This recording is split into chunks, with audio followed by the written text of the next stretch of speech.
جس میں نہ کوئی خرید و فروخت ہوگی اور نہ کوئی دوستی اور نہ ہی کوئی سفارش فائدہ دے گی، اور کافر لوگ ہی دراصل ظالم ہیں۔ یہاں ایمان والوں کو بتایا جا رہا ہے کہ نیک اعمال اور خصوصاً صدقہ خیرات آخرت کی نجات کے لیے بہت ضروری ہیں۔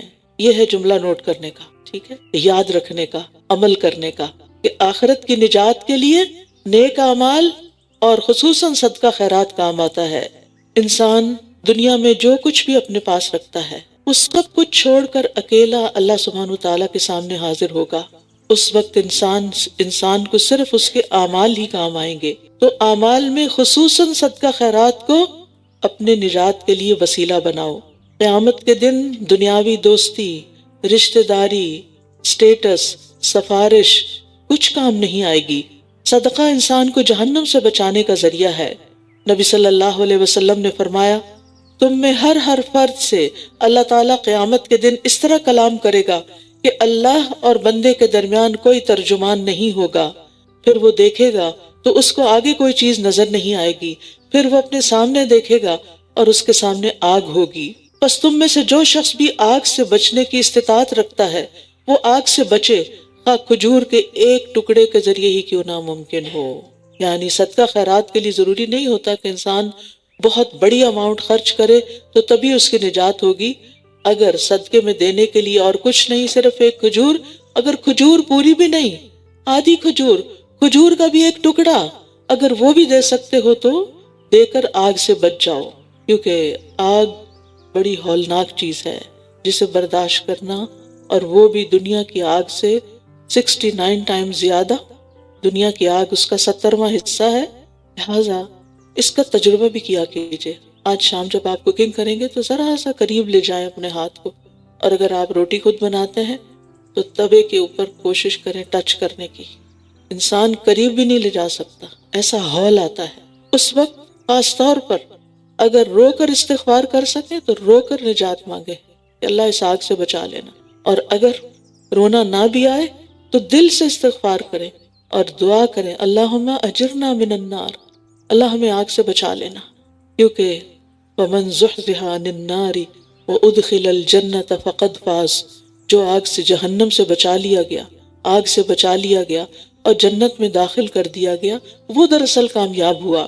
اس کے بعد قرآن مجید کی سب سے عظیم آیت الکرسی آتی ہے، اللہ لا الہ الا هو الحی القیوم لا تأخذه سنة ولا نوم له ما في السماوات وما في الأرض من ذا الذي يشفع عنده إلا بإذنه يعلم ما بين أيديهم وما خلفهم ولا يحيطون بشيء من علمه إلا بما شاء وسع كرسيه السماوات والأرض ولا يؤوده حفظهما وهو العلی العظیم۔ اللہ وہ ہے جس کے سوا کوئی معبود نہیں، وہ زندہ ہے، سب کو قائم رکھنے والا ہے، نہ اسے اونگ آتی ہے اور نہ نیند۔ آسمانوں اور زمین میں جو کچھ ہے اسی کا ہے، کون ہے جو اس کے اذن کے بغیر اس کے ہاں سفارش کر سکے؟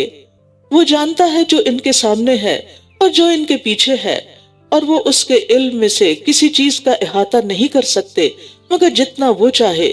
اس کی کرسی نے آسمانوں اور زمین کو گھیر رکھا ہے، اور ان دونوں کی حفاظت اس کو تھکاتی نہیں، اور وہ بلند تر بہت بڑا ہے۔ ابی بن کعب کہتے کہ رسول اللہ صلی اللہ علیہ وسلم نے فرمایا، اے ابو منذر، کیا تم جانتے ہو تمہارے پاس اللہ کی کتاب میں سے کون سی آیت سب سے بڑی ہے، عظیم ہے؟ فرماتے ہیں، میں نے کہا اللہ اور اس کا رسول بہتر جانتے ہیں۔ آپ نے فرمایا، اے ابو المنذر، کیا تم جانتے ہو کہ تمہارے پاس اللہ کی کتاب میں سے کون سی آیت سب سے بڑی ہے؟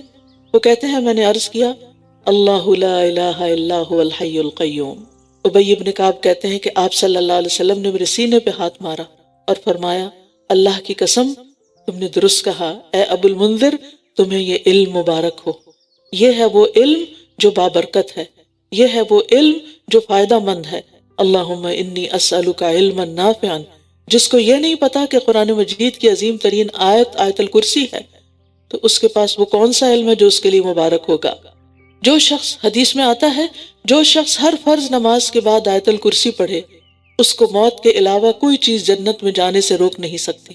لہٰذا ہر فرض نماز کے بعد پابندی سے اس کو پڑھنا شروع کریں. اگر عادت ہے تو مبارک ہو، اور اگر نہیں تو عادت ڈال لیجئے. اس ایک آیت میں توحید کے 12 دلائل ہیں. اللہ سبحانہ وتعالیٰ کے اسماء و صفات پر مشتمل یہ واحد عظیم آیت ہے. اس میں اللہ سبحانہ وتعالیٰ کے 5 نام ہیں: اللہ، الحی، القیوم، العلی، العظیم. اور رب تبارک و تعالیٰ کی تقریباً 20 سے زیادہ صفات ہیں اس میں. ابن تیمیہ کہتے ہیں قرآن کریم میں کوئی ایک آیت بھی ایسی نہیں جو ان معنی اور صفات پر مشتمل ہو جس قدر ان پر یہ آیت الکرسی مشتمل ہے. یہ عظیم آیت 10 مستقل جملوں پر مشتمل ہے، یعنی ایک آیت کے اندر 10 باتیں الگ الگ طور پر کہی گئی ہیں. تو اللہ سبحانہ وتعالیٰ الحی ہے، سدا زندہ رہنے والا، ہمیشہ سے ہے اور ہمیشہ رہے گا. اس کی زندگی موت سے پاک ہے، باقی کسی کی زندگی موت سے بچی ہوئی نہیں. القیوم ہمیشہ سے قائم ہے بغیر کسی فنا اور زوال کے. العلی بہت بلند ہے، ساری مخلوق سے بلند، 7 آسمانوں سے بھی اوپر، عرش پر مستوی ہے. الرحمن علی العرش استوى، وہ جو رحمان ہے وہ عرش پر مستوی ہوا. العظیم سب سے بڑا ہے، اپنی شان میں، حکومت میں، غلبے میں، ہر اعتبار سے سب سے زیادہ عظیم ہے. لہذا ہمیں اس آیت کو خود بھی یاد کر لینا چاہیے اور اپنے بچوں کو بھی یاد کرانا چاہیے. دن کے علاوہ رات کو سوتے ہوئے بھی اس کو پڑھنا چاہیے. لا اکراہ فی الدین قد تبین الرشد من الغی ومن یکفر بالطاغوت ویؤمن باللہ فقد استمسک بالعروۃ الوثقی لا انفصام لها واللہ سمیع علیم. دین میں کوئی جبر نہیں، کسی کو دین میں زبردستی داخل نہیں کیا جائے گا، لیکن یقیناً ہدایت گمراہی سے الگ ہو چکی ہے. تو جو کوئی طاغوت کا انکار کرتا ہے اور اللہ پر ایمان رکھتا ہے تو یقیناً اس نے ایک مضبوط کڑا تھام لیا جو کبھی ٹوٹنے والا نہیں، اور اللہ خوب سننے والا، خوب جاننے والا ہے. ابن عباس کہتے ہیں کہ جاہلیت میں اگر کسی عورت کے بچے زندہ نہ رہتے تو وہ یہ نظر مان لیتی تھی کہ اگر بچہ زندہ رہا تو وہ اسے یہودی بنا دے گی. پھر جب بنو نذیر کو جلا وطن کیا گیا تو ان میں انصار کے کئی بچے تھے جو انہوں نے یہود کو دے دیے تھے، تو انصار نے کہا ہم انہیں نہیں چھوڑیں گے. تو بہرحال اس پر یہ آیت نازل ہوئی کہ والدین بھی اپنی اولاد کو زبردستی کسی اور دین میں داخل نہیں کر سکتے. یعنی اگر وہ خود بہک گئے ہیں تو اپنی اولاد کو مجبور کریں کہ وہ بھی ان کے ساتھ گمراہ ہوں تو ایسا نہیں ہوگا. اور اسی طرح اگر کوئی والدین خود مسلمان ہو گئے ہیں تو پھر ان کو اپنی اولاد کو یا والدین کو یا رشتہ داروں کو یا دوستوں کو اسلام کی دعوت تو دینی چاہیے، لیکن جبراً دھمکی دے کر ظلم ستم کے ساتھ اسلام میں داخل نہیں کیا جائے گا. یعنی جو بھی شخص مسلمان ہو سوچ سمجھ کر مسلمان ہو، کیونکہ اگر کوئی کسی پر زبردستی کرے گا تو اس کے دل میں ایمان تو نہیں آئے گا، وہ تو زبردستی کا ایمان تو قبول بھی نہیں ہے، پھر کیا فائدہ.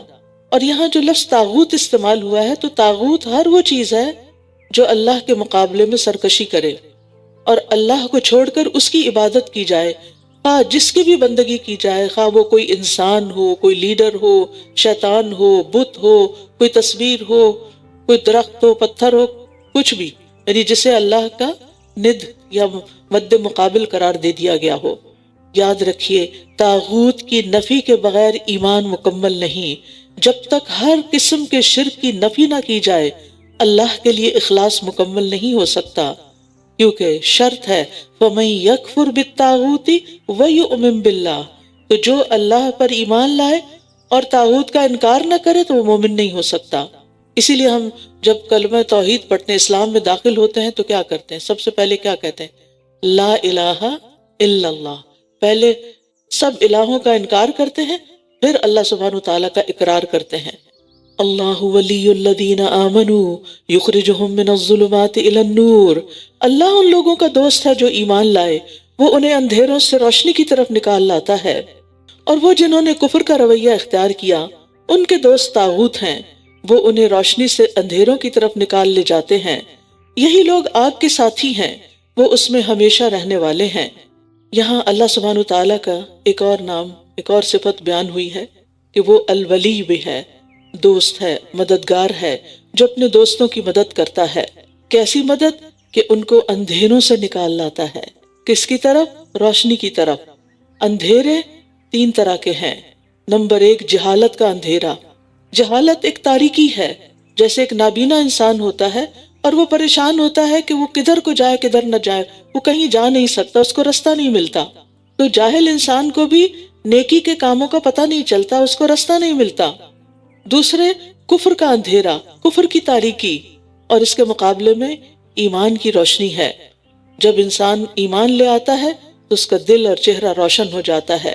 تیسرے نافرمانیاں، نافرمانیوں کے اندھیرے، گناہ، اور یہ جزوی تاریکی ہے۔ جتنی بڑی نافرمانی ہوگی اتنا بڑا اندھیرا، اور جتنی چھوٹی نافرمانی اتنا چھوٹا اندھیرا۔ ان 3 اندھیروں کے مقابلے میں 3 نور ہیں، یعنی 3 تاریکیاں ہیں تو 3 نور ہیں۔ جہالت، کفر اور نافرمانی کی تاریکی کے بالمقابل جہالت کے مقابلے میں علم کا نور، کفر کے مقابلے میں ایمان کا نور، اور نافرمانی کے مقابلے میں استقامت کا نور، فرما برداری کا نور۔ اب یہ ہوتا کیسے ہے؟ اللہ تعالیٰ کیسے لے جاتا ہے روشنیوں کی طرف؟ اس کے لیے قرآن مجید میں سورۃ ابراہیم میں آتا ہے الف لام را کتاب انزلناہ الیک لتخرج الناس من الظلمات الی النور باذن ربہم الی صراط العزیز الحمید۔ الف لام را، یہ ایک کتاب ہے جسے ہم نے آپ کی طرف نازل کیا ہے تاکہ آپ لوگوں کو اندھیروں سے روشنی کی طرف نکال لائیں۔ تو قرآن سے ہمیں ایمان بھی ملتا ہے، قرآن سے ہمیں علم بھی ملتا ہے، اور قرآن سے ہمیں علم کی عمل کی طاقت بھی ملتی ہے۔ لہٰذا جو شخص یہ چاہتا ہے کہ اسے اللہ تعالیٰ اندھیروں سے نکال کر روشنیاں عطا کر دے، اسے چاہیے کہ وہ قرآن سے مضبوط تعلق قائم کرے۔ نبی صلی اللہ علیہ وسلم نے فرمایا تلاوت قرآن کو اپنے لیے ضروری سمجھو، اور یاد رکھیے تلاوت کا مطلب صرف عربی پڑھ لینا نہیں ہے۔ تلاوت قرآن کو اپنے لیے ضروری سمجھو کیونکہ یہ تمہارے لیے زمین پر نور کا سبب ہوگا اور آسمان میں تمہارے لیے ذخیرہ ہوگا، یعنی تمہاری نیکیاں بڑھ جائیں گی، نیکیوں کا ذخیرہ۔ اب اللہ سبحانہ تعالیٰ قرآن مجید میں کچھ واقعات بیان کرتے ہیں جس سے پتہ چلتا ہے کہ اللہ تعالیٰ کس طرح اپنے پیاروں کو، جن کے ساتھ وہ بھلائی کا ارادہ کرتا ہے، اپنے دوستوں کو اندھیروں سے روشنی کی طرف لے آتا ہے۔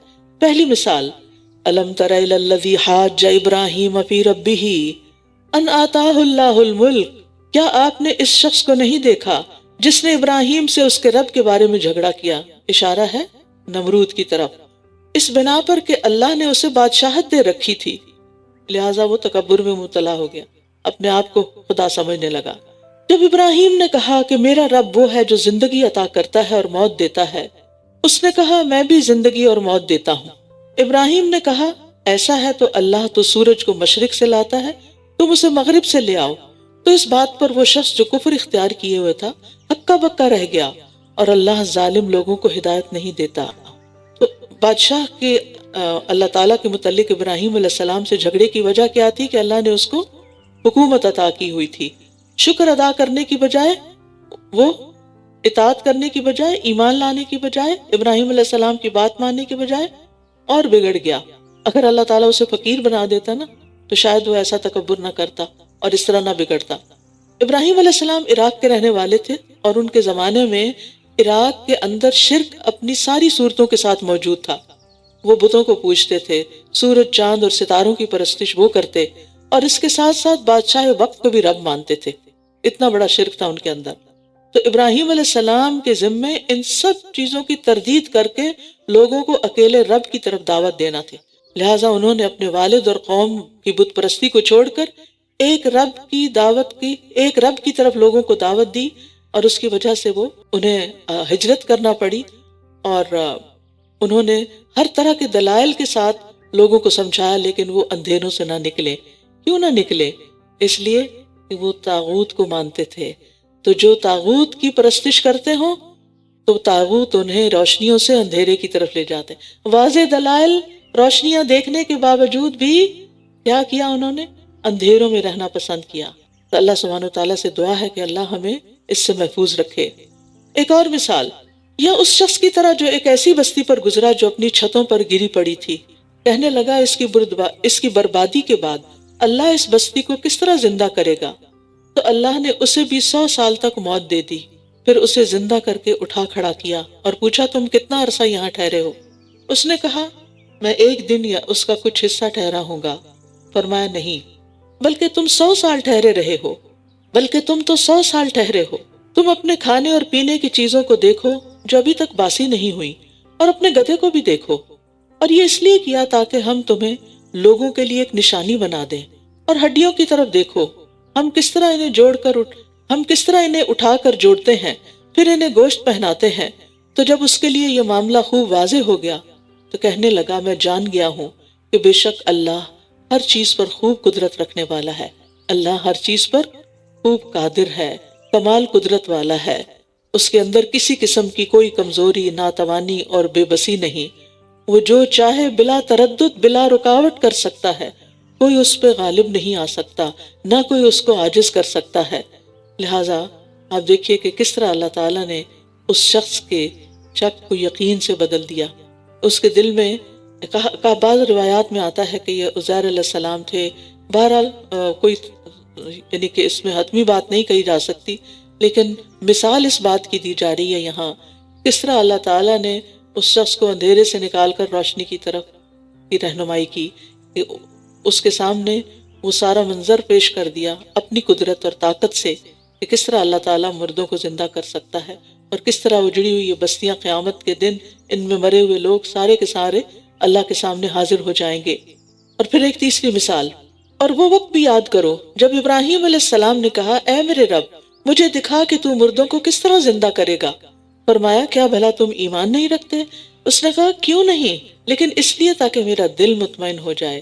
فرمایا تم 4 پرندے لے لو، پھر انہیں اپنے سے مانوس کر لو، پھر ان کو ذبح کر کے ہر پہاڑ پر ان کا ایک حصہ رکھ دو، پھر انہیں بلاؤ، وہ سب تمہارے پاس دوڑتے ہوئے آ جائیں گے، اور جان لو کہ بے شک اللہ بہت زبردست خوب حکمت والا ہے۔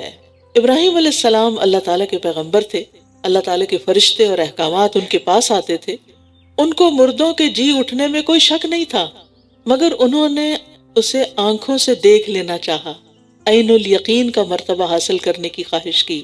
انسانی عادت ہے کہ وہ کسی چیز کو جاننے کے بعد پھر اسے آنکھوں سے دیکھنا بھی چاہتا ہے، اور دیکھ کر جو یقین آتا ہے وہ صرف سن کر نہیں آتا، ان دونوں چیزوں میں فرق ہوتا ہے۔ اگرچہ علم کانوں سے بھی سن کے حاصل کیا جاتا ہے، لیکن جب آپ اس کو خود اپنی آنکھوں سے دیکھتے ہیں اور پڑھتے ہیں تو پھر اس میں اور طرح کا یقین ہوتا ہے۔ چنانچہ ابراہیم علیہ السلام نے علم الیقین کے بعد عین الیقین کا مرتبہ حاصل کرنے کی خواہش کا اظہار کیا، اور پھر اللہ سبحانہ وتعالیٰ نے ان کی یہ خواہش پوری کر دی، اور کس طرح ابراہیم علیہ السلام کے ہاتھوں ہی پرندوں کو ذبح کروا کے ان کی روح پرواز کر گئی، اور انہیں دور دور پہاڑوں، کیونکہ پہاڑ جڑے ہوئے تھوڑی ہوتے، ایک پہاڑ دوسرا دور دور ان کے گوشت کے ٹکڑے مکس کر کے رکھ کے، اور پھر کہا کہ بلاؤ ان کو جیسے تم پہلے بلاتے تھے، اور وہ سب دوڑتے ہوئے چلے آئے۔ کس طرح اللہ کی قدرت کے ساتھ، کیونکہ اللہ العزیز ہے، الحکیم ہے، وہ ہر چیز پر غالب ہے، عزت والا بھی اور غلبے والا بھی ہے، جو چاہے کر سکتا ہے، اور حکمت والا بھی ہے کہ ہر چیز کو سب سے بہتر انداز میں کرتا ہے۔ اس کی ذات اور صفات بے مثال ہیں، اور جیسا چاہے حکم دے اور جس سے جو چاہے کروا لے۔ اب جن کے اندر ایمان پختہ ہو جاتا ہے تو پھر وہ اللہ تعالیٰ کے حکم پر عمل کرتے ہیں۔ پیچھے ہم نے ایمان والوں کے لیے جو حکم پڑھا وہ کیا تھا کہ اللہ کے مال میں سے خرچ کرو۔ اب یہاں انفاق فی سبیل اللہ کے بارے میں کچھ آیات آئیں گی۔ مثل الذین ينفقون اموالهم فی سبیل اللہ کمثل حبۃ انبتت 7 سنابل فی کل سنبلۃ 100 حبۃ واللہ یضاعف لمن یشاء واللہ واسع علیم۔ جو لوگ اپنے مال اللہ کے راستے میں خرچ کرتے ہیں ان کے خرچ کی مثال ایک دانے کی طرح ہے جس نے 7 بالیاں اگائیں، یعنی 7 شاخیں نکلی اس میں سے، جس کی ہر بالی میں 100 دانے ہوں، اور اللہ جس کے لیے چاہتا ہے اور بھی زیادہ بڑھا دیتا ہے، اور اللہ وسعت والا خوب جاننے والا ہے۔ یہاں فی سبیل اللہ سے مراد اللہ کا راستہ، یعنی اسلام کے راستے میں، دین کے راستے میں، دین کی ترقی کے لیے، خیر و بھلائی کو عام کرنے کے لیے اپنا مال خرچ کرنا مراد ہے۔ رسول اللہ صلی اللہ علیہ وسلم نے فرمایا جس نے اللہ کی راہ میں کوئی چیز خرچ کی اس کے لیے اس کا 700 گنا لکھا جاتا ہے۔ چھوٹی سی مثال، مثلا آپ کسی کو کوئی ایک کارڈ دیتے ہیں کہ یہ پڑھ لو، کوئی اسلام کے بارے میں پیمفلٹ دیتے ہیں، کہیں بل بورڈ پر قرآن کی کوئی آیت لکھوا کے لوگوں میں اسلام کی تعلیم کو عام کرتے ہیں. یہ سب کیا ہے؟ فی سبیل اللہ، یعنی فی سبیل الاسلام، اسلام کی ترقی کے لیے لوگوں کو دین کی تعلیم دیتے ہیں، لوگوں کتابیں چھپواتے ہیں، کتابیں بانٹتے ہیں، یا اسی طرح آج کل جیسے سوشل میڈیا کے ذریعے دین کی تعلیم کو عام کیا جا رہا ہے، یا ادارے بنائے جاتے ہیں، یا پھر اداروں کی مینٹیننس ہوتی ہے. یہ سارے کام کس لیے ہیں؟ کسی کی ذات کے لیے نہیں ہوتے، یہ دین کی تبلیغ کے لیے، دین کو عام کرنے کے لیے. اس راستے میں جب آپ اپنا مال خرچ کرتے ہیں، بھلے اپنے اوپر ہی کیوں نہ خرچ کر رہے ہو، مثلاً آپ یہاں پر آتے ہیں، اپنی گاڑی میں گیس ڈلواتے ہیں، تو اب ظاہر ہے کہ آپ کو دنیا کا تو کوئی فائدہ ہو نہیں رہا، لیکن آپ نے یہ کس نیت سے خرچ کیا؟ اللہ کے راستے میں جانا ہے. تو اللہ کے راستے میں جب آپ خرچ کرتے ہیں اپنے پر یا دوسروں پر، تو یہ اللہ سبحانہ تعالیٰ کے نزدیک نہایت پسندیدہ ہے، اور اس کا اجر 700 گنا لکھا جاتا ہے. اور جیسی چیز خرچ کرتا ہے انسان، ویسی ہی قیامت کے دن 700 گنا ہو کر ملے گی. ابو مسعود کہتے ہیں کہ ایک آدمی نے اللہ کے راستے میں ایک اونٹنی صدقہ کی جس کی ناک میں نکیل بھی پڑی ہوئی تھی. تو رسول اللہ صلی اللہ علیہ وسلم نے فرمایا، قیامت کے دن یہ 700 اونٹنیاں لے کر آئے گا جن کی ناک میں نکیل پڑی ہوگی. جو اس نے دیا ہے 700 گنا بڑھا کر اس کو واپس لوٹایا جائے گا. لہٰذا کیونکہ عام طور پر ہم جب صدقہ خیرات کرتے ہیں، کسی بھوکے کو کھانا کھلا دیتے ہیں، کسی یتیم مسکین کو اسپانسر کر دیتے ہیں، کہیں بھی استعمال کر، لیکن جب دین کے لیے دینے کی باری آتی ہے تو ہمارا عموماً ٹرینڈ کیا ہوتا ہے؟ یہ ہمیں مفت مل جائے. ایسا ہی ہے نا، سپارے ہمیں مفت مل جائیں، ہمارے سے فیس نہ لی جائے، ہم سے کسی قسم کی ڈونیشن کا تقاضا نہ کیا جائے.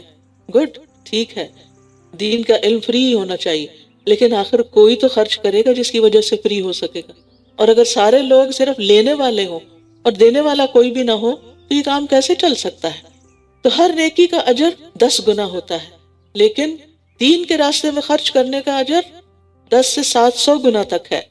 الذین ينفقون اموالهم فی سبیل اللہ ثم لا يتبعون ما انفقوا منا ولا اذى لهم اجرهم عند ربهم ولا خوف علیہم ولا هم يحزنون.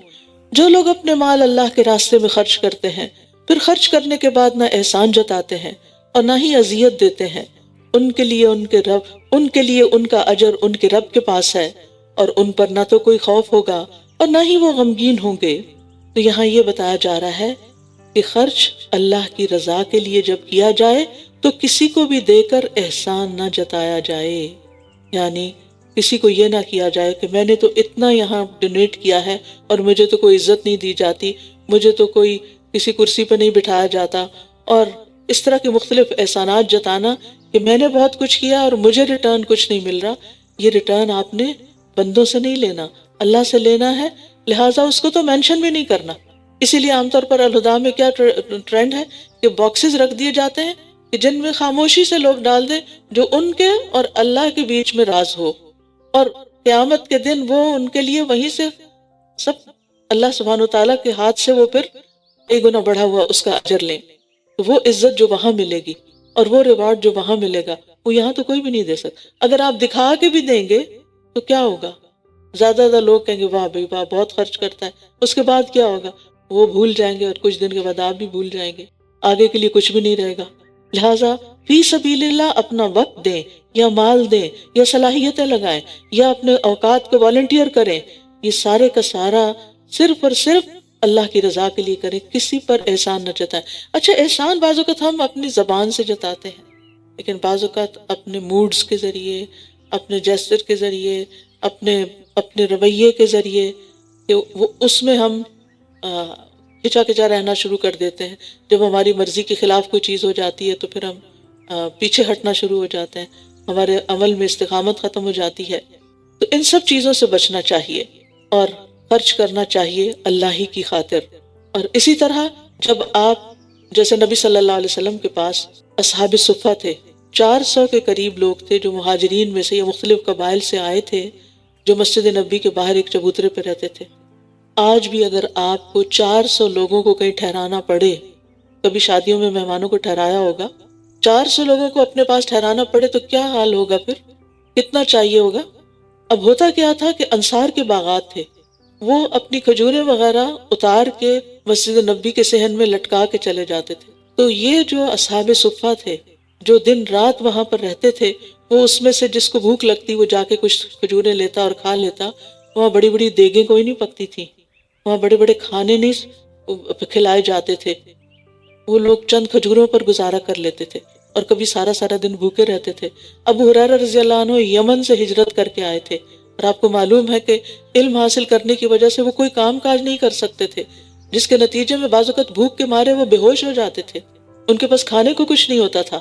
تو ایسی صورت میں پھر صحابہ کرام جو تھے، یعنی جو مدینہ کے رہنے والے انصار تھے، کیوں انصار کا درجہ اور رتبہ اتنا بڑا؟ کیونکہ انہوں نے اللہ کے راستے میں دل کھول کے اپنا سب کچھ خرچ کیا، اپنے گھر شیئر کیے، اپنے باغات میں کام پہ لگایا لوگوں کو، اور بھی بہت طرح فیسیلیٹیٹ کیا. تو ایسے میں انسان چاہے کیش دے، کائنڈ دے، کچھ بھی دے، چاہے کسی باکس میں ڈالے یا ویسے کسی طرح خرچ کرے، صرف اور صرف اللہ کی محبت میں. وَيُطْعِمُونَ الطَّعَامَ عَلَىٰ حُبِّهِ مِسْكِينًا وَيَتِيمًا وَأَسِيرًا، اور وہ کھانا کھلاتے ہیں اس کی محبت پر، مسکین اور یتیم اور قیدی کو، اور کہتے ہیں ہم تو صرف تمہیں اللہ کے چہرے کی خاطر کھلا رہے ہیں، نہ تم سے کوئی بدلہ چاہتے ہیں، نہ شکریہ چاہتے ہیں. تو کسی کو بھی کچھ دے کر احسان جتلانا یا اس کے مقابلے میں مزید کسی چیز کا مطالبہ کرنا، یہ پھر عمل کو ضائع کر دیتا ہے. نبی صلی اللہ علیہ وسلم کو ابتدائی وحیوں میں ہی بتا دیا گیا تھا وَلَا تَمْنُن تَسْتَكْثِرْ، احسان اس لیے نہ کرو کسی پر کہ تم اس سے اور زیادہ حاصل کر سکو. یعنی بعض اوقات ہم اس پر احسان کرتے ہیں جس سے ہمیں کوئی بینیفٹ ہو، اور اس پر احسان نہیں کرتے جو حقیقی ضرورت مند ہو لیکن اس سے ہمیں کوئی بینیفٹ حاصل نہ ہوتا ہو. تو کسی کو کچھ دے کے احسان جتلانا کبیرہ گناہ ہے.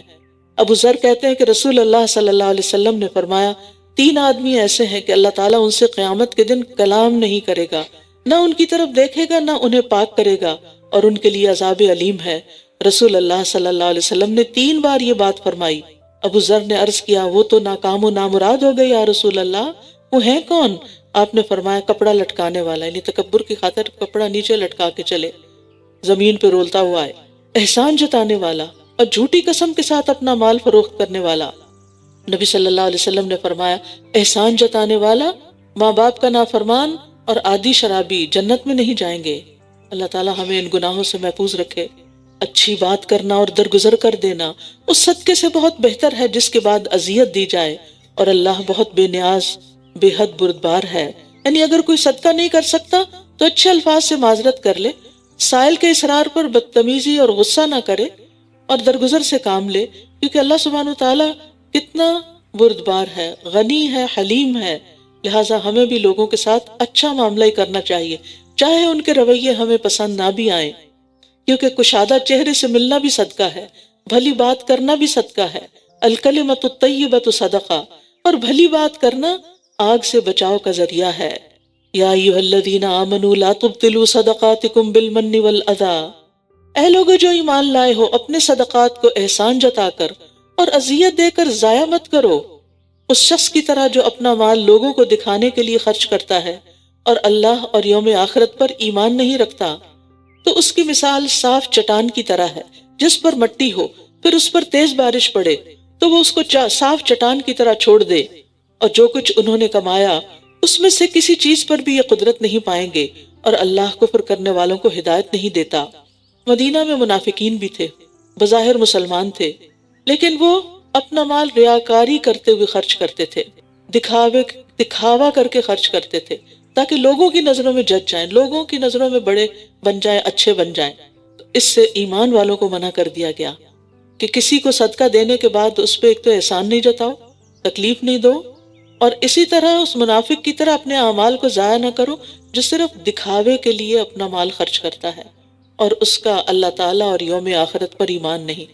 وہ شروع میں پڑھا تھا ہم نے نا کہ وَمِنَ النَّاسِ مَن يَقُولُ آمَنَّا بِاللَّهِ وَبِالْيَوْمِ الْآخِرِ وَمَا هُمْ بِمُؤْمِنِينَ. کچھ لوگ کہتے ہیں ہم ایمان لائے لیکن وہ ہوتے نہیں ہیں مومن.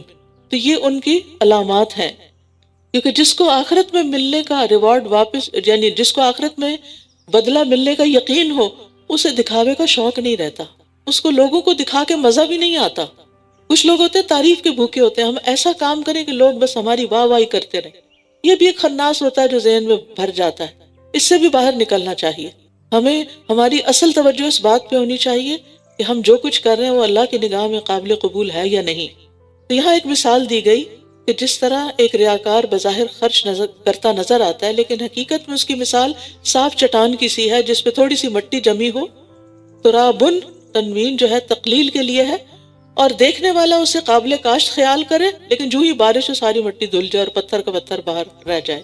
تو اسی طرح ریاکار اپنے اعمال قیامت کے دن اپنے نامہ اعمال میں دیکھ نہیں پائیں گے، سب مٹ چکے ہوں گے۔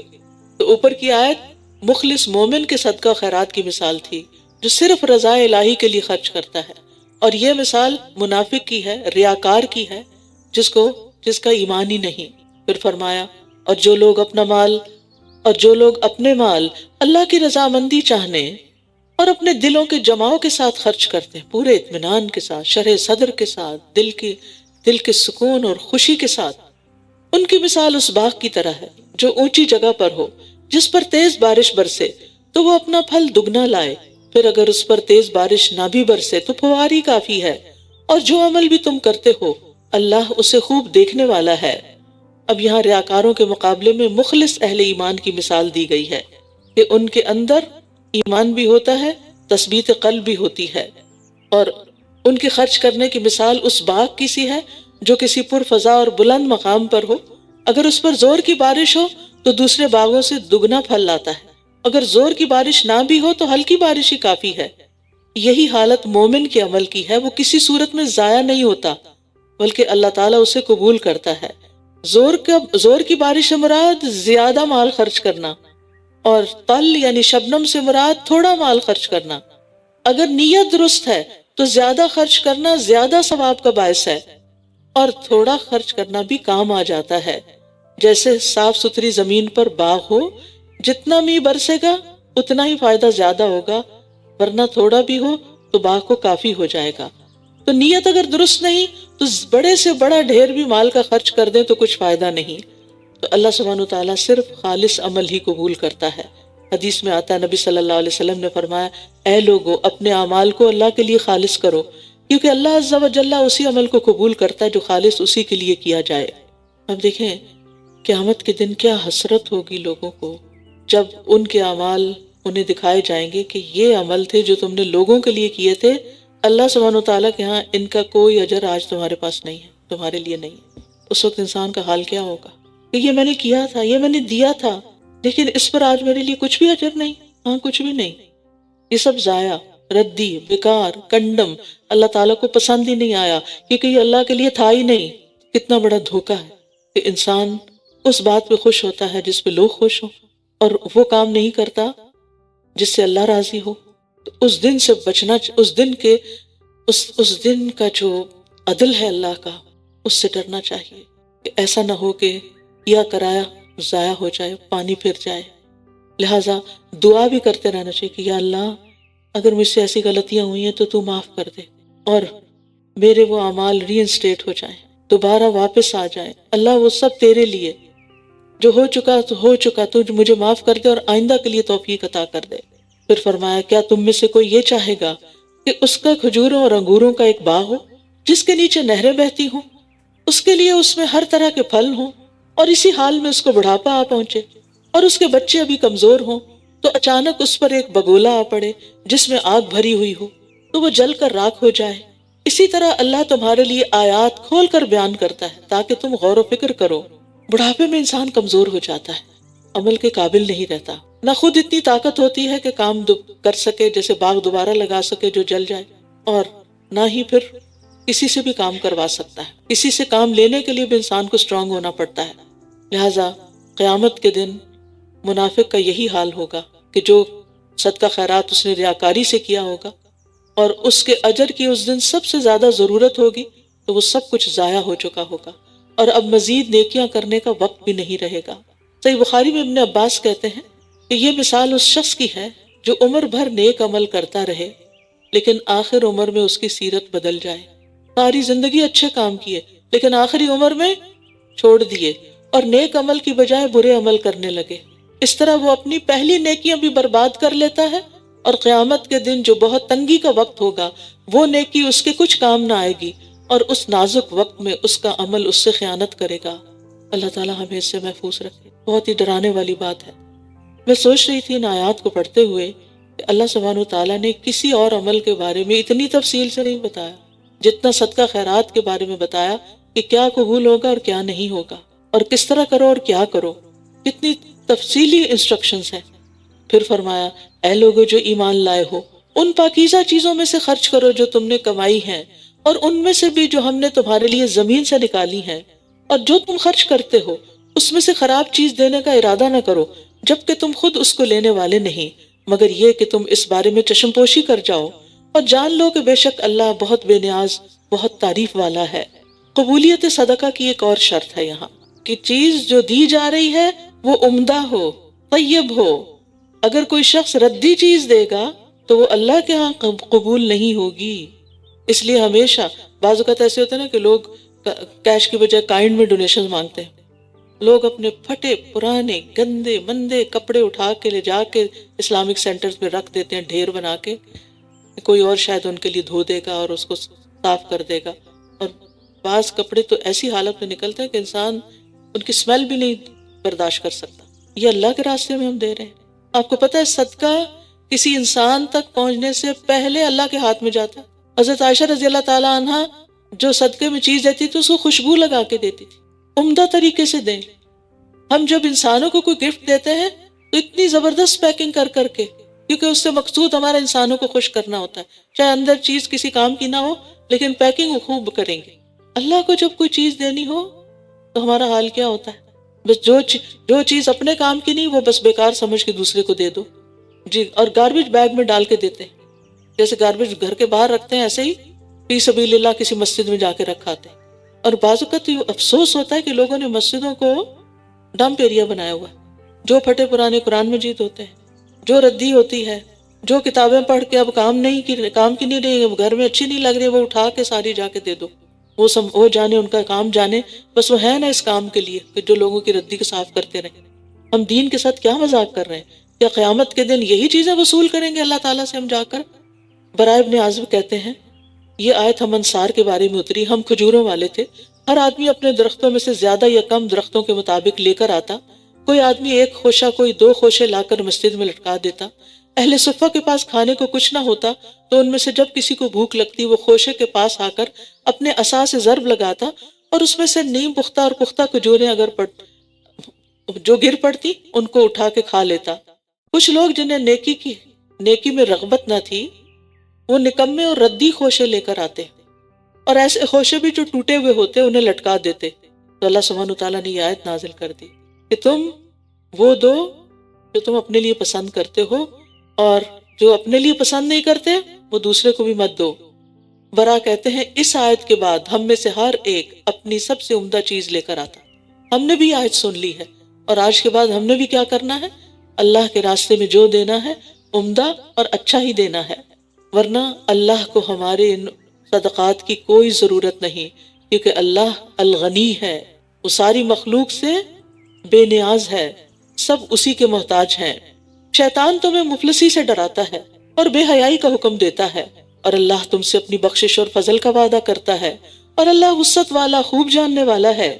یہاں شیطان کے وسوسے سے ہوشیار رہنے کی تلقین کی جا رہی ہے، کیونکہ انسان جب صدقہ کرنا چاہتا ہے تو شیطان آڑے آ جاتا ہے، دل میں وہم اور وسوسے پیدا کرتا ہے کہ اگر تم نیک کاموں میں خرچ کرو گے تو فقیر ہو جاؤ گے، اور پھر شرمناک بخل کی ترغیب دیتا ہے اور اکساتا رہتا ہے۔ تو شیطان کے وسوسے کے بالمقابل خرچ کرنے والوں سے اللہ کا وعدہ ہے کہ اللہ سبحانہ وتعالیٰ کے راستے میں جب دو گے تو تمہیں کئی گنا زیادہ ملے گا۔ رسول اللہ صلی اللہ علیہ وسلم نے فرمایا ہر روز جب بندے صبح کرتے ہیں تو دو فرشتے نازل ہوتے ہیں، ان میں سے ایک دعا کرتا ہے اے اللہ خرچ کرنے والے کو اس کی جگہ اور دے دے۔ یہ دعا ملتی ہے آپ کو کہاں سے؟ کس کی دعا؟ فرشتوں کی، جو معصوم ہیں، جنہوں نے کبھی کوئی گناہ نہیں کیا، کہ اللہ جو دے رہا ہے نا اس کو اور دے۔ اور دوسرا بد دعا کرتا ہے اے اللہ ہاتھ روکنے والے کے مال کو تلف کر دے، ایسی جگہ خرچ ہو پھر کہ اس کا کوئی فائدہ نہ ہو۔ نبی صلی اللہ علیہ وسلم نے فرمایا صدقہ مال کو کچھ بھی کم نہیں کرتا، کم نہیں ہوتا، جو تمہاری قسمت کا اور آئے گا، برکت ہوگی۔ لیکن اس سب کے لیے حکمت چاہیے نا، تاکہ صحیح فیصلہ کر سکیں۔ فرمایا یؤتی الحکمت من یشاء ومن یؤت الحکمت فقد اوتی خیرا کثیرا، وما یذکر الا اولو الالباب، وہ جس کو چاہتا ہے حکمت عطا کرتا ہے، اور جس کو حکمت عطا کی گئی تو یقیناً اسے بہت زیادہ خیر سے نواز دیا گیا، اور نصیحت تو وہی قبول کرتے ہیں جو عقل والے ہیں۔ حکمت سے مراد صحیح فیصلہ کرنے کی صلاحیت ہے، اور اس سے مراد دین کا فہم، علم اور فقہ، صحیح بصیرت بھی لیا گیا ہے، اور حکمت سے مراد نبی صلی اللہ علیہ وسلم کی سنت بھی لی گئی ہے، کیونکہ آپ کی باتیں حکمت پر مبنی ہوتی تھیں، وزڈم والی ہوتی تھیں۔ قابل رشک ہے وہ انسان جس کو اللہ حکمت دے دے۔ رسول اللہ صلی اللہ علیہ وسلم نے فرمایا، رشک دو خوبیوں کے سوا کسی پر جائز نہیں۔ ایک وہ آدمی جسے اللہ نے مال دیا، پھر وہ اسے حق کے راستے میں خرچ کرنے کی اور اسے حق کے راستے میں خرچ کرنے کی مکمل قدرت یعنی توفیق بھی دی، اور ایک وہ آدمی جسے اللہ نے حکمت عطا کی تو وہ اس کے مطابق فیصلے کرتا ہے اور دوسروں کو اس کی تعلیم دیتا ہے۔ تو یہ صرف صدقات کے بارے میں صحیح فیصلے نہیں، بلکہ زندگی کے ہر معاملے میں، اور جو کچھ بھی تم نے خرچ کیا ہو یا کوئی نظر مانی ہو تو یقیناً اللہ اس کو جانتا ہے، اور ظالموں کے لیے کوئی مددگار نہ ہوگا۔ یہ یاد دہانی کرا دی گئی، جو کر رہے ہو نا، چاہے نظر مانتے ہو یا صدقہ کرتے ہو، اللہ کو پتا ہے۔ نظر کیا ہوتی ہے؟ اپنے اوپر وہ چیز فرض کر لینا جو اصل میں فرض نہیں تھی، مثلاً کوئی نفل نماز یا روزہ یا صدقہ یا حج یا عمرہ وغیرہ۔ ایک نظر ہوتی ہے نظر مطلق، اور دوسری ہوتی ہے معلق۔ مطلق یہ ہے کہ کوئی شرط لگائے بغیر صرف اللہ کی رضا کے لیے اپنے اوپر کسی نیکی کو لازم کر لینا، کہ مثلاً میں اللہ کو خوش کرنے کے لیے آئندہ سے تہجد کی نماز پڑھوں گا یا عمرہ کروں گا۔ یہ نظر اللہ تعالیٰ کو بہت محبوب ہے کہ آپ ایک کمٹمنٹ کر رہے ہیں کسی نفل کام کی، فرض تو ادا کرنا ہی ہے، کسی نفلی کام کی کمٹمنٹ کری آپ نے، اس سے اللہ تعالیٰ کی محبت حاصل ہوتی ہے آپ کو۔ دوسری نظر معلق ہے، کسی شرط کے ساتھ نظر، اگر میرا فلاں کام ہو گیا تو میں فلاں نیکی کروں گا، مثلا صدقہ کروں گا یا نفل پڑھوں گا۔ یہ نظر اللہ تعالیٰ کو پسند نہیں، کیونکہ اللہ تعالیٰ آدمی کی شرط سے مستغنی ہے، وہ اس کی وجہ سے اس کی مراد بر نہیں لائے گا کہ کوئی میرے ساتھ ڈیل کر رہا ہے کہ اگر آپ مجھے یہ دے دیں گے تو میں آپ کے لیے یہ کر دوں گا۔ کتنی عجیب بات ہے نا، اللہ سے شرطیں لگانا۔ رسول اللہ صلی اللہ علیہ وسلم نے فرمایا، نظر نہ مانا کرے، نہیں ایسی نظر نہیں ماننی چاہیے کہ نظر تقدیر میں طے شدہ کاموں میں کچھ فائدہ نہیں دیتی، صرف اتنا ہوتا ہے کہ بخیل سے مال نکل آتا ہے۔ نظر کی وجہ سے تقدیر نہیں بدلتی، لیکن جو اللہ کی خاطر کوئی نظر مانے، کوئی کمٹمنٹ کرے کہ وہ اللہ کی اطاعت کرے گا، تو اسے چاہیے کہ وہ اس کی اطاعت کرے، اور جس نے یہ نظر مانی ہو کہ وہ اس کی نافرمانی کرے گا تو وہ نظر توڑ دے، وہ نہ مانے، وہ نہ کرے۔ پھر فرمایا، اگر تم صدقات کو ظاہر کرو تو کیا ہی اچھا ہے، اور اگر تم انہیں چھپاؤ اور انہیں فقراء کو دو تو وہ تمہارے لیے زیادہ بہتر ہے، اور اس کے بدلے وہ تم سے تمہاری برائیوں کو دور کر دے گا، اور جو کچھ تم کرتے ہو اللہ اس سے خوب باخبر ہے۔ یہاں پہلے چھپے ہوئے صدقات کی بات ہو رہی تھی نا، تو یہاں اعلانیہ صدقے کی بھی اجازت دی جا رہی ہے، اور اس کی ترغیب بھی دی جا رہی ہے کہ یہ بھی اچھی بات ہے، بشرطے کہ نیت خالص ہو، ریاکاری نہ ہو، کیونکہ اس سے انسان بخل کی تہمت سے بچتا ہے کہ فلاں تو بڑا ہی بخیل ہے، کبھی کچھ نہیں دیا اس نے۔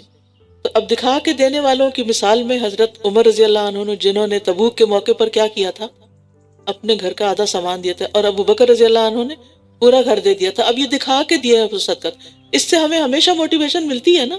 تو جب انسان بعض اوقات اپنے نفس کو کنٹرول کر کے دکھا کے بھی دیتا ہے تو وہ دوسروں کے لیے ایک اچھی مثال بن جاتی ہے۔ ایک دفعہ میں کہیں لیکچر دے رہی تھی تو کسی نے کہا کہ مجھے یہ کچھ پیسے گرے ہوئے ملے ہیں، تو میں نے کہا چلے میں اناؤنس کر دیتی ہوں۔ میں نے جب اناؤنس کرنا شروع کیا، لوگوں نے میری بات توجہ سے نہیں سنی، اور میں نے وہ پیسے رکھ دیے، لوگوں نے لا کے اس کے اوپر اور پیسے رکھ دیے کہ شاید یہ ڈونیشن ہے۔ تو بعض اوقات ایسا بھی ہوتا ہے کہ وہ دکھا کے انسان بات کوئی کر رہا تھا، لوگ سمجھتے ہیں کہ شاید یہ پیسے دکھا کے پیسے مانگ رہے ہیں نا۔ تو بہرحال پوشیدہ تو دکھا کے دینے کا ایک فائدہ ہوتا ہے کہ دوسرے کہتے ہیں اچھا اس نے اتنا دے دیا، میں اس سے بھی زیادہ دوں گی۔ تو پوشیدہ صدقہ ایک گواہ بھی ہے، اور یعنی جب کوئی فوت ہو جاتا ہے نا، عام طور پر لوگ جو گواہیاں دیتے ہیں اس کے حق میں، اس میں خاص طور پہ بچے، ہماری والدہ یا والد بس دینے والے تھے، ہر ایک کو دیتے ہی رہتے تھے، ان کو دینے کا بڑا شوق تھا، تو پھر اولاد بھی ان کے نقش قدم پر چلتی ہے اور ان کے مرنے کے بعد ان کی طرف سے بھی دیتی ہے صدقہ جاریہ۔ تو بہرحال یہاں دو طریقے بتائے گئے، اعلانیہ صدقہ دینا اور چھپا کے دینا۔ اللہ تعالیٰ نے دونوں کو اچھا قرار دیا ہے، لیکن چھپا کے دینا بہرحال سیف سائیڈ ہے کہ انسان کے اندر کوئی ریاکاری نہ آ جائے یا تکبر نہ آ جائے۔ اور جو چھپا کے اور دکھا کے دونوں طرح دیتے ہیں، نیت خالص کے ساتھ، وہ ایسی تجارت کی امید رکھتے ہیں جسے کبھی بھی بربادی نہیں۔ وَأَنفَقُوا مِمَّا رَزَقْنَاهُمْ سِرًّا وَعَلَانِيَةً يَرْجُونَ تِجَارَةً لَن تَبُورَ۔ قیامت کے دن 7 لوگ عرش الہی کے سائے تلے ہوں گے، ان میں سے ایک وہ کہ جس کے دائیں ہاتھ نے دیا اور بائیں کو خبر ہی نہیں کیا دیا، اور مخفی صدقہ رب کے غضب کو بجھانے کا ذریعہ ہے، قبر کی گرمی کو دور کرنے کا ذریعہ ہے۔ جب آپ دے رہے ہو نا، خاموشی سے کسی باکس میں ڈال رہے ہو، تو پھر دعا بھی کیا کریں، یا اللہ اس سے میری قبر کی آگ ٹھنڈی کر دینا۔ اور اللہ الخبیر ہے، یعنی اس سے کوئی بھی خبر پوشیدہ نہیں، ہر چیز کو جانتا ہے، ہر حرکت، ہر سکون، ہر اضطراب، ہر اطمینان کو کی خوب خبر ہے۔ خبیر اس کو کہتے ہیں جو پوشیدہ چیزوں کی بھی خبر رکھتا ہو۔ پھر فرمایا انہیں ہدایت دینا آپ کے ذمہ نہیں، لیکن اللہ جسے چاہتا ہے ہدایت دیتا ہے، اور جو مال تم خرچ کرتے ہو تو وہ تمہاری اپنی ذات کے فائدے کے لیے ہے، اور تم تو صرف اللہ کا چہرہ چاہنے کے لیے ہی خرچ کرتے ہو، اور مال میں سے جو بھی تم خرچ کرتے ہو وہ تمہیں پورا پورا واپس دے دیا جائے گا، اور تم ظلم نہ کیے جاؤ گے۔ یہ سب کچھ ہم صرف آگے ڈپازٹ کر رہے ہوتے ہیں، اپنے لیے آگے بھیج رہے ہوتے ہیں، کچھ بھی کسی اور کے پاس نہیں جائے گا، واپس آپ کو ملے گا۔ اگر کوئی آپ سے کہے کہ مجھے فلاں چیز دو میں تمہیں واپس دیتی ہوں، تو آپ دیں گے یا نہیں؟ واپس ہی مل جانی ہے نا، دو، خوشی سے دو۔ تو یہ جو کچھ اللہ کے راستے ہم دے رہے ہیں واپس ملنا ہے، اس لیے خوشی سے دیں۔ اور خاص طور پر جن لوگوں کو دینا پسند نہ ہو، صحابہ جو تھے وہ اپنے مشرک رشتہ داروں کو دینا پسند نہیں کرتے تھے، تو انہوں نے پھر نبی صلی اللہ علیہ وسلم سے پوچھا تو آپ نے اجازت دے دی۔ حضرت اسماء کو اپنی والدہ کے ساتھ صلہ رحمی کی اجازت دی، اور پھر اب وہ خاص جگہ بتائی گئی ہے جہاں صدقات کرنے چاہیے۔ یہ صدقات ان فقراء کے لیے ہیں جو اللہ کے راستے میں گھیر لیے گئے، جو زمین میں معاش کے لیے چلنے پھرنے کی استطاعت نہیں رکھتے، ناواقف حال ان کے سوال نہ کرنے کی وجہ سے انہیں مالدار سمجھتا ہے۔ آپ انہیں ان کے چہرے کی علامت سے پہچان لیں گے، وہ لوگوں سے لپٹ کر سوال نہیں کرتے، اور مال میں سے جو بھی تم خرچ کرتے ہو تو یقیناً اللہ اس کو خوب جاننے والا ہے۔ بات یہ ہے کہ یہاں ان مہاجرین کی بات کی جا رہی ہے کہ جنہوں نے ہجرت کی تھی، اپنے گھروں میں وہ اچھے بھلے تھے، لیکن جب اللہ کی خاطر اپنے گھر بار چھوڑ کر مدینہ آ گئے تو کنگال ہو گئے۔ تو اب مسلمانوں کو خاص تلقین کی جا رہی ہے کہ جو لوگ ہمہ وقتی کارکن ہیں، دین کے راستے میں اپنے آپ کو وقف کیے ہوئے ہیں، وہ تمہارے مال کے زیادہ حقدار ہیں۔ اور پھر مسکین وہ نہیں ہوتا جسے جو سوال کرتا ہے اور ایک دو کھجوریں کوئی دے دے، اور اصل مسکین وہ ہے جو سوال سے بچے، کہ سفید پوش ہے، ضرورت مند ہے، ضرورت بتاتا نہیں۔ لا يسألون الناس الحافا، لوگوں سے چمٹ کر اصرار کر کے پیچھے پڑ کے نہیں مانگتے۔ پیچھے بتایا گیا کس کو دینا ہے، کیسے دینا ہے، اب یہ بتایا گیا کس وقت دینا ہے۔ الذین ينفقون اموالهم باللیل والنہار سرا وعلانیہ فلہم اجرہم عند ربہم ولا خوف علیہم ولا ہم یحزنون۔ وہ لوگ جو اپنے مال رات اور دن چھپے اور کھلے خرچ کرتے ہیں تو ان کے لیے ان کا اجر ان کے رب کے پاس ہے، اور ان پر نہ کوئی خوف ہوگا اور نہ ہی وہ غمگین ہوں گے۔ آ رہا ہے رمضان، موقع خرچ کرنے کا، دن کو بھی اور رات کو بھی۔ دن کو روزے کی حالت میں دورہ قرآن پہ جاتے ہوئے، اور رات کو قیام کے لیے مسجد جاتے ہوئے، دونوں اوقات کھلے ہیں، سرن و علانیہ، اور دونوں طرح دے سکتے ہیں۔ اور اس کا نتیجہ آپ کو دنیا میں کیا ملے گا؟ خوف اور غم سے نجات ہوگی، دل میں اللہ کی محبت بھر جائے گی۔ اس کے مقابلے میں جس چیز کو شدید کنڈیم کیا گیا وہ ربا ہے، سود ہے۔ وہ لوگ جو سود کھاتے ہیں وہ قیامت کے دن کھڑے نہ ہو سکیں گے مگر جیسے وہ شخص کھڑا ہوتا ہے جسے شیطان نے چھو کر خپتی بنا دیا ہو۔ یہ اس وجہ سے ہے کہ وہ کہتے ہیں کہ بے شک تجارت بھی سود کی طرح ہے، بے شک تجارت بھی سود ہی کی طرح ہے، حالانکہ تجارت کو اللہ نے حلال کیا ہے اور سود کو حرام۔ تو جس کے پاس اس کے رب کی طرف سے کوئی نصیحت آ جائے اور وہ باز آ جائے تو جو پہلے ہو چکا ہے وہ اسی کا ہے، اور اس کا معاملہ اللہ کے سپرد ہے۔ اور جو کوئی سود کی طرف دوبارہ لوٹ آئے تو یہی لوگ آپ کے ساتھی ہیں، وہ اس میں ہمیشہ رہنے والے ہیں۔ تو اس سے کیا پتہ چلتا ہے کہ اللہ تعالیٰ صدقات کو پسند کرتا ہے لیکن سود کو ناپسند کرتا ہے۔ سود کیا ہے؟ ربا کیا ہے؟ ربا کا مطلب تو بڑھنا، یعنی کسی کو اگر آپ نے قرضہ دیا ہے تو واپس اتنی اماؤنٹ لینے کی بجائے اس سے زیادہ فکس کر کے لیں، تو جو فکس کیا ہوا مال ہوتا ہے وہ ربا شمار ہوتا ہے۔ اور یہاں اس آیت سے یہ بھی پتہ چلتا ہے کہ شیطان انسان کو نقصان پہنچانے کی کوشش کرتا ہے، خصوصاً اس کے دماغ پہ حملہ آور ہوتا ہے، اسے چوکے مارتا ہے، غصہ دلاتا ہے، اسی لیے من ہمزات الشیاطین سے پناہ مانگی گئی ہے۔ پھر اسی طرح شیطان انسان کو بھلواتا بھی ہے۔ حضرت ایوب علیہ السلام نے کہا تھا انی مسنی الشیطان بنصب وعذاب، بے شک شیطان نے مجھے بڑا دکھ اور تکلیف پہنچائی ہے، یعنی بعض بیماریوں کا سبب بھی شیطان بنتا ہے۔ اور یاد رکھیے اس آیت میں سود خوروں کے لیے وعید بھی ہے۔ جابر رضی اللہ عنہ کہتے ہیں رسول اللہ صلی اللہ علیہ وسلم نے لعنت فرمائی سود کھانے والے پر، سود دینے والے پر، سود لکھنے والے پر، اور سودی لین دین کے گواہوں پر، اور آپ نے فرمایا وہ سب گناہ میں برابر ہیں۔ پھر فرمایا یمحق اللہ الربا ویربی الصدقات، اللہ سود کو مٹاتا ہے اور صدقات کو بڑھاتا ہے، اور اللہ کسی بھی ناشکرے سخت گناہگار کو پسند نہیں کرتا۔ یعنی انسان مالدار ہو کر محتاج کو قرض بھی مفت میں نہ دے جب تک کہ سود نہ لے تو یہ نعمت کی سخت ناشکری ہے۔ ان الذین آمنوا وعملوا الصالحات، بے شک وہ لوگ جو ایمان لائے اور انہوں نے نیک اعمال کیے اور نماز قائم کی اور زکوٰۃ ادا کی، ان کے لیے ان کا اجر ان کے رب کے پاس ہے، ان پر کوئی خوف نہ ہوگا اور نہ ہی وہ غمگین ہوں گے۔ اے لوگو جو ایمان لائے ہو اللہ سے ڈرو، اور سود میں سے جو لوگوں کے ذمہ باقی رہ گیا ہو اسے چھوڑ دو اگر تم واقعی مومن ہو۔ پھر اگر تم ایسا نہیں کرتے تو جان لو کہ تمہارے لیے اللہ اور اس کے رسول کی طرف سے اعلان جنگ ہے، اور اگر تم توبہ کر لو تو تمہارے اصل مال تمہارے لیے ہیں، نہ تم ظلم کرو گے اور نہ تم پر ظلم کیا جائے گا۔ یعنی اگر تم نے سود نہ چھوڑا تو اللہ اور رسول کی طرف سے اعلان جنگ ہے۔ یہ وہ وعید ہے جو کسی اور جرم کے بارے میں نہیں دی گئی اتنے واضح الفاظ میں۔ پھر فرمایا اور اگر وہ مقروض تنگ دست ہو تو آسانی تک مہلت دینا ہوگی، اور اگر تم اصل قرض یعنی صدقہ کر دو تو وہ تمہارے لیے بہتر ہے اگر تم جانتے ہو، یعنی تنگ دست کو مہلت دو یا اس کا قرضہ ہی معاف کر دو، کیونکہ جاہلیت میں قرض ادا نہ کرنے کی صورت میں سود در سود سے اصل رقم میں اضافہ ہوتا جاتا تھا۔ بعض اوقات تھوڑی سی رقم ایک پہاڑ بن جاتی تھی، جو اصل مال ہوتا تھا اس سے کئی گنا زیادہ لوٹانا پڑتا تھا اور ادائیگی ناممکن ہو جاتی۔ تو مہلت دینے کا اجر بہت بڑا ہے، کیونکہ آپ صلی اللہ علیہ وسلم نے فرمایا قرض چکانے کی مدت تک اسے قرض کے برابر صدقے کا ثواب ملے گا۔ اگر آپ نے کسی کو قرض دیا تو جب تک وہ اس کے پاس ہے ہر روز آپ کے نامہ اعمال میں صدقہ لکھا جا رہا ہے اس اماؤنٹ کا، اور اگر قرض چکانے کی مدت کے آنے پر مہلت دے تو اسے قرض سے دگنا صدقے کا ثواب ملے گا۔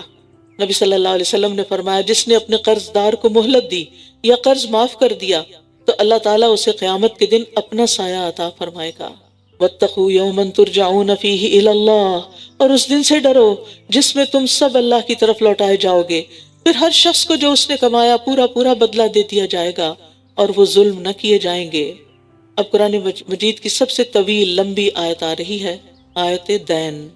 یا ایھا الذین آمنوا اذا تداینتم بدین الی اجل مسمی فاکتبوہ، اے لوگو جو ایمان لائے ہو جب تم ایک وقت مقرر تک کے لیے آپس میں قرض کا لین دین کرو تو اسے لکھ لیا کرو، اور چاہیے کہ لکھنے والا تمہارے درمیان عدل کے ساتھ لکھے، اور لکھنے والے کو لکھنے سے انکار نہیں کرنا چاہیے جیسا کہ اللہ نے اسے سکھایا ہے، تو اس کو لکھنا چاہیے، اور املا اس شخص کو کروانی چاہیے جس کے ذمہ حق یعنی قرض ہو، اور اسے اللہ سے ڈرنا چاہیے جو اس کا رب ہے، اور وہ اس میں کسی بھی چیز کی کمی نہ کرے۔ پھر اگر وہ شخص جس کے ذمہ قرض یعنی حق قرض یعنی قرض ہو، اور پھر اگر وہ شخص جس کے ذمہ حق یعنی قرض ہو وہ ناسمجھ یا کمزور ہو یا املا کروانے کی خود استطاعت نہ رکھتا ہو تو اس کا ولی عدل کے ساتھ املا کروائے، اور اپنے مردوں میں سے 2 کو گواہ بنا لو۔ پھر اگر 2 مرد نہ ہوں تو ان گواہوں میں سے جنہیں تم پسند کرتے ہو 1 مرد اور 2 عورتیں گواہی دیں۔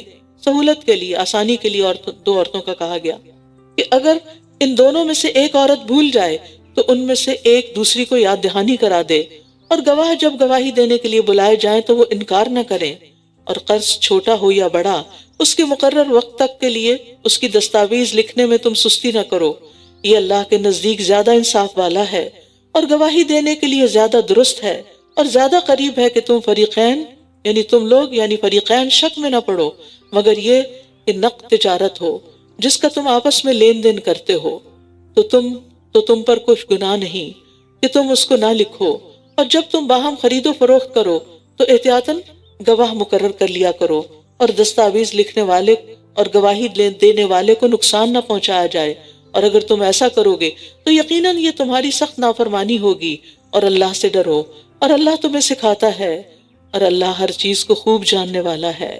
جب سود کو حرام کیا گیا تو قرض کا صحیح طریقہ بھی بیان کر دیا گیا۔ تو اصولی طور پر 3 باتیں اہم ہیں اس میں۔ ایک یہ کہ جو قرض دیا جا رہا ہے وہ لکھا جائے، کیونکہ جب لوگ لکھتے نہیں تو بعد میں بھول چوک کی صورت میں پھر لڑائی جھگڑے ہوتے ہیں، قطع تعلق ہی ہو جاتی ہے، رشتے تک ختم ہو جاتے ہیں۔ دوسرے، مدت مقرر کر لینا، ڈیڈ لائن دینا کہ اس وقت تک کے لیے قرض ہے۔ تیسرے، گواہ بنا لینا۔ عام طور پر لوگ جب ادھار یا قرض دیتے ہیں تو لکھنے کو معیوب سمجھتے ہیں، اور سب کہتے ہیں کہ تمہیں ٹرسٹ نہیں، یہ تو کوئی مسئلہ نہیں، لے جاؤ، ہو جائے گا بعد میں معاملہ۔ اس وقت بڑی خوش اخلاقی سے پیش آتے ہیں، اور پھر بعد میں جب غلط فہمیاں پیدا ہو جاتی ہیں تو پھر لڑائی جھگڑے شروع ہو جاتے ہیں اور اگلی پچھلی کسر نکال دی جاتی ہے۔ تو جو اللہ تعالیٰ نے ہمیں طریقہ سکھا دیا ہے یہ زیادہ مبنی بر انصاف ہے، مبنی بر حکمت ہے، اور ایسے معاملات میں اس احتیاط ہی کرنی چاہیے تاکہ آئندہ انسان جھگڑوں سے بچ سکے۔ اور اگر تم سفر میں ہو اور قرض لینا چاہو اور تمہیں کوئی دستاویز لکھنے والا نہ ملے تو کوئی چیز بطور رہن قرض دینے والے کو قبضے میں دے دی جائے۔ پھر اگر تم میں سے ایک دوسرے پر اعتبار کرے اور بغیر رہن رکھے قرض دے دے تو وہ مقروض جو امین بنایا گیا ہو وہ قرض دینے والے کو اس کی امانت یعنی قرض ادا کر دے، اور اسے اللہ سے ڈرنا چاہیے جو اس کا رب ہے، اور تم گواہی کو مت چھپاؤ، اور جو کوئی اسے چھپائے گا یقیناً اس کا دل گناہگار ہے، اور جو کچھ تم کرتے ہو اللہ اس کو خوب جاننے والا ہے۔ للہ ما فی السماوات و ما فی الارض، اللہ ہی کا ہے جو کچھ آسمانوں اور زمین میں ہے، اور جو تمہارے دلوں میں ہے تم اسے ظاہر کرو یا اسے چھپاؤ اللہ اس پر تمہارا محاسبہ کرے گا، پھر جسے وہ چاہے گا بخش دے گا اور جسے چاہے گا عذاب دے گا، اور اللہ ہر چیز پر پوری قدرت رکھنے والا ہے۔ تو اس سے پتہ چلتا ہے کہ دل کے بعض افعال پر بھی محاسبہ ہوگا جن پر انسان کا اختیار ہوتا ہے، مثلا ایمان، کفر، شرک، یا کسی نیکی یا بدی کا پختہ ارادہ کرنا، اور اس پر پکڑ بھی ہو سکتی ہے۔ مثلا ایک شخص نے پکا ارادہ کیا کہ چوری کرے گا لیکن اس کو موقع نہیں ملا تو وہ گناہ پھر لکھ لیا جائے گا، اس کا محاسبہ ہوگا۔ لیکن جو خیالات خود بخود آ جاتے ہیں تو پھر ان پر پکڑ نہیں۔ اسی طرح برے برے وسوسے جو ہیں ان پر بھی پکڑ نہیں۔ پھر سورۃ البقرہ کی آخری 2 آیات، قرآن مجید کی طویل ترین سورت مکمل ہو رہی ہے۔ آمن الرسول بما انزل الیہ من ربہ والمؤمنون کل آمن باللہ وملائکتہ وکتبہ ورسلہ، رسول اس پر ایمان لایا جو اس کے رب کی طرف سے اس پر نازل کیا گیا، اور سارے مومن بھی، یہ سب اللہ پر اور اس کے فرشتوں اور اس کی کتابوں پر اور اس کے رسولوں پر ایمان لائے۔ وہ کہتے ہیں ہم اس کے رسولوں میں سے کسی ایک کے درمیان بھی فرق نہیں کرتے، اور انہوں نے کہا ہم نے سنا اور ہم نے اطاعت کی، اے ہمارے رب ہم تیری مغفرت طلب کرتے ہیں اور تیری ہی طرف لوٹ کر جانا ہے۔ لا یکلف اللہ نفسا الا وسعها لها ما کسبت وعلیہا ما اکتسبت، اللہ کسی جان کو اس کی وسعت سے بڑھ کر تکلیف نہیں دیتا، جو اس نے نیکی کمائی وہ اسی کے فائدے کے لیے ہے، جو اس نے نیکی کمائی وہ اسی کے لیے ہے، اور جو اس نے برائی کمائی اسی کے ذمے اس کا نقصان ہے۔ اے ہمارے رب اگر ہم بھول جائیں یا ہم خطا کریں تو ہمارا مواخذہ نہ کرنا، ہمیں نہ پکڑنا۔ اے ہمارے رب ہم پر ایسا بوجھ نہ ڈالنا جیسا تو نے ہم سے پہلے لوگوں پہ ڈالا۔ اے ہمارے رب اور تو ہم سے وہ بوجھ نہ اٹھوا جس کو اٹھانے کی ہم طاقت نہیں رکھتے، اور ہم سے درگزر فرما اور ہمیں بخش دے اور ہم پر رحم فرما، تو ہی ہمارا مولا ہے، بس کافر قوم کے مقابلے میں ہماری مدد فرما۔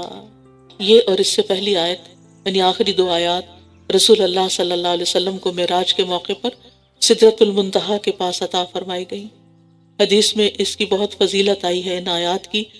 فرمایا کہ جو شخص رات کو سورۃ البقرہ کی آخری 2 آیتیں پڑھ لے وہ اس کے لیے کافی ہو جائیں گی، اور پھر یہ عرش کے خاص خزانے سے نبی صلی اللہ علیہ وسلم کو عطا کی گئیں۔ سورۃ آل عمران۔ سورۃ آل عمران اہم سورتوں میں سے ایک ہے۔ ابو امامہ رضی اللہ عنہ کہتے ہیں کہ رسول اللہ صلی اللہ علیہ وسلم نے فرمایا قرآن کو سیکھو کیونکہ یہ قیامت کے دن اپنے پڑھنے والوں کی سفارش کرے گا۔ چاہتے ہیں آپ سفارش تو اس کو پڑھا کریں۔ 2 روشن صورتیں یعنی سورۃ البقرہ اور سورۃ آل عمران کو سیکھو کیونکہ یہ دونوں صورتیں قیامت کے دن سائبانوں کی شکل یا پرندوں کی 2 صف بستہ ٹولیوں کی شکل میں آئیں گی اور اپنے پڑھنے والوں کا دفاع کریں گی، ان کو پروٹیکٹ کریں گی۔ الف لام میم، اللہ لا الہ الا هو الحی القیوم، اللہ اس کے سوا کوئی معبود نہیں، وہ ہمیشہ سے زندہ سب کو قائم رکھنے والا ہے۔ یہ دونوں نام بہت اہم نام ہیں۔ ان ناموں کے ساتھ جب اللہ تعالیٰ کو پکارا جاتا ہے تو دعائیں قبول ہوتی ہیں۔ ان دونوں ناموں سے دعا کرنی چاہیے۔ حضرت انس کہتے ہیں کہ میں نبی صلی اللہ علیہ وسلم کے ساتھ تھا کہ ایک آدمی نے دعا کی، کہا یا بدیع السماوات یا حی یا قیوم انی اسألک، اے آسمانوں کو عدم سے وجود میں لانے والے، اے زندہ، اے قائم رہنے والے، میں تجھ سے سوال کرتا ہوں۔ تو آپ نے فرمایا کیا تمہیں معلوم ہے کہ اس نے کس چیز کے ساتھ دعا کی؟ قسم ہے اس ذات کی جس کے قبضے میں میری جان ہے، اس نے اللہ کو اس کے اس نام سے پکارا ہے کہ جب اس نام سے اس کو پکارا جاتا ہے تو وہ قبول فرماتا ہے۔ تو یا حی یا قیوم برحمتک استغیث کہہ کے اللہ کو پکار کے فریادیں کیا کریں۔ اور خاص طور پر نبی صلی اللہ علیہ وسلم پر جب کوئی پریشان کن معاملہ آ پڑتا تو یہ دعا کیا کرتے تھے، یا حی یا قیوم برحمتک استغیث، اے زندہ اور اے قائم رہنے والے، تیری رحمت کے وسیلے سے فریاد کرتا ہوں۔ تو اللہ کی رحمت ہر چیز پہ چھائی ہوئی ہے۔ نزل علیک الکتاب بالحق، اس نے آپ پر حق کے ساتھ کتاب نازل کی جو ان کی تصدیق کرنے والی ہے جو اس سے پہلے تھیں، اور اسی نے تورات اور انجیل نازل کی اس سے پہلے لوگوں کی ہدایت کے لیے، اور اسی نے فرقان یعنی قرآن نازل کیا۔ یقیناً جن لوگوں نے اللہ کی آیات کا انکار کیا ان کے لیے سخت عذاب ہے، اور اللہ بہت زبردست اور انتقام لینے والا ہے۔ کس سے انتقام لے گا؟ اپنے مجرموں سے، نافرمانوں سے۔ اور یہ اللہ تعالیٰ کی پہلی صفت ہے۔ بعض لوگوں نے اللہ کے ناموں کی جو لسٹ بنائی ہے اس میں المنتقم لکھا ہوا ہے۔ منتقم اللہ کا نام نہیں ہے، ذو انتقام اس کی صفت ہے کہ انتقام لینے والا ہے۔ ان اللہ لا یخفی علیہ شیء فی الارض ولا فی السماء، بے شک کوئی چیز اللہ سے چھپی ہوئی نہیں، نہ زمین میں اور نہ آسمان میں۔ اس سے کیا پتہ چلتا ہے کہ ہمارے اعمال میں سے بھی کچھ اللہ سے چھپا ہوا نہیں۔ کوئی بھی گناہ کرنے لگے تو ایسی جگہ سوچیں جہاں آپ اللہ کی نگاہ سے چھپ سکیں۔ ہے کوئی جگہ دنیا میں؟ کہیں بھی نہیں۔ وہی ہے جو رحموں میں تمہاری صورت بناتا ہے جس طرح وہ چاہتا ہے، اس کے سوا کوئی معبود نہیں، بہت زبردست خوب حکمت والا ہے۔ تو ہماری صورتیں کس نے بنائی؟ اللہ نے۔ لہٰذا کسی کی بھی صورت کا مذاق نہ بنائیں، کیونکہ وہ اس نے خود نہیں بنائی، وہ اللہ نے بنائی ہے۔ لہٰذا کسی کو دیکھ کے ہنسے نہیں، اور کوئی ریشسٹ کامنٹ پاس نہیں کریں، اور تبصرے نہیں کریں کہ فلاں کا ناک ایسا، فلاں کی آنکھیں چنی، فلاں کی ہونٹ ایسے، فلاں کا رنگ ایسا۔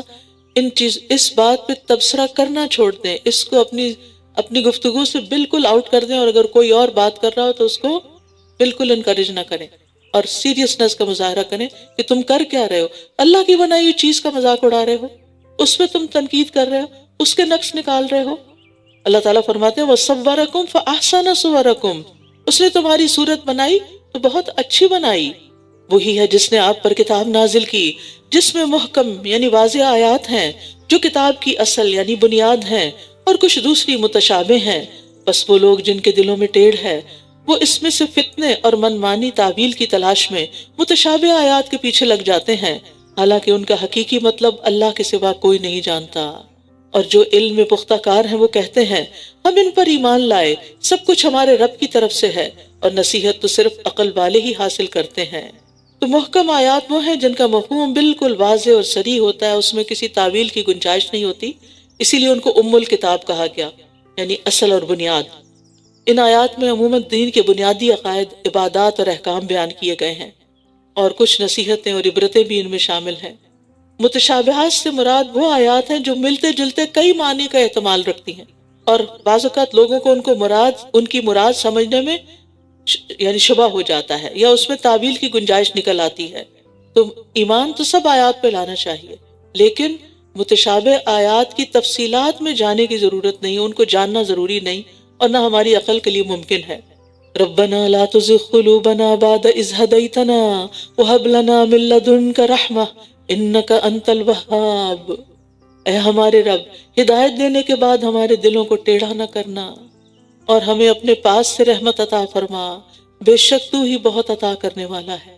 کیونکہ لوگ متشابہ آیات کے پیچھے پڑھ کر گمراہ ہو جاتے ہیں۔ یا اللہ ہمیں گمراہ ہونے سے بچانا، ہمارے دل کو دین پر ثابت قدمی عطا کرنا۔ رسول اللہ صلی اللہ علیہ وسلم کی دعاؤں میں سے کثرت سے مانگی جانے والی دعا کیا تھی؟ اللہم مصرف القلوب صرف قلوبنا علی طاعتک، اور اللہم ثبت قلبی علی دینک۔ اور پھر اللہ سے رحمت مانگنا۔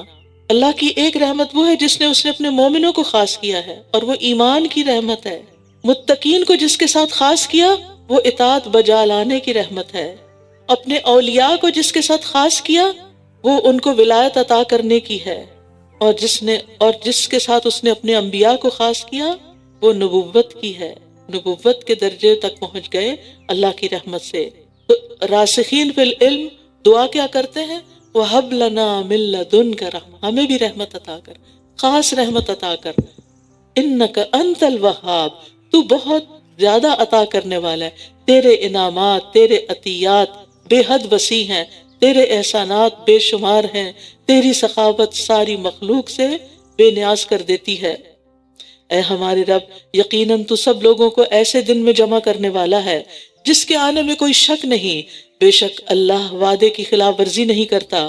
بے شک جن لوگوں نے کفر کیا ان کے مال اور اولاد انہیں اللہ کے مقابلے میں ہرگز کام نہ آئیں گے، اور یہی وہ لوگ ہیں جو آگ کا ایندھن ہیں۔ دنیا میں ایسے لوگ جو اللہ کے انکار کے ساتھ بڑی عیش و عشرت کے ساتھ جی رہے ہیں ان پہ رشک نہ کریں، کیونکہ وہ آخرت میں کچھ بھی فائدہ نہیں ہوگا ان کو اس سب کا، اس دنیاوی شان و شوکت کا۔ ان کا حال بھی آل فرعون اور ان لوگوں کی طرح ہے جو ان سے پہلے تھے۔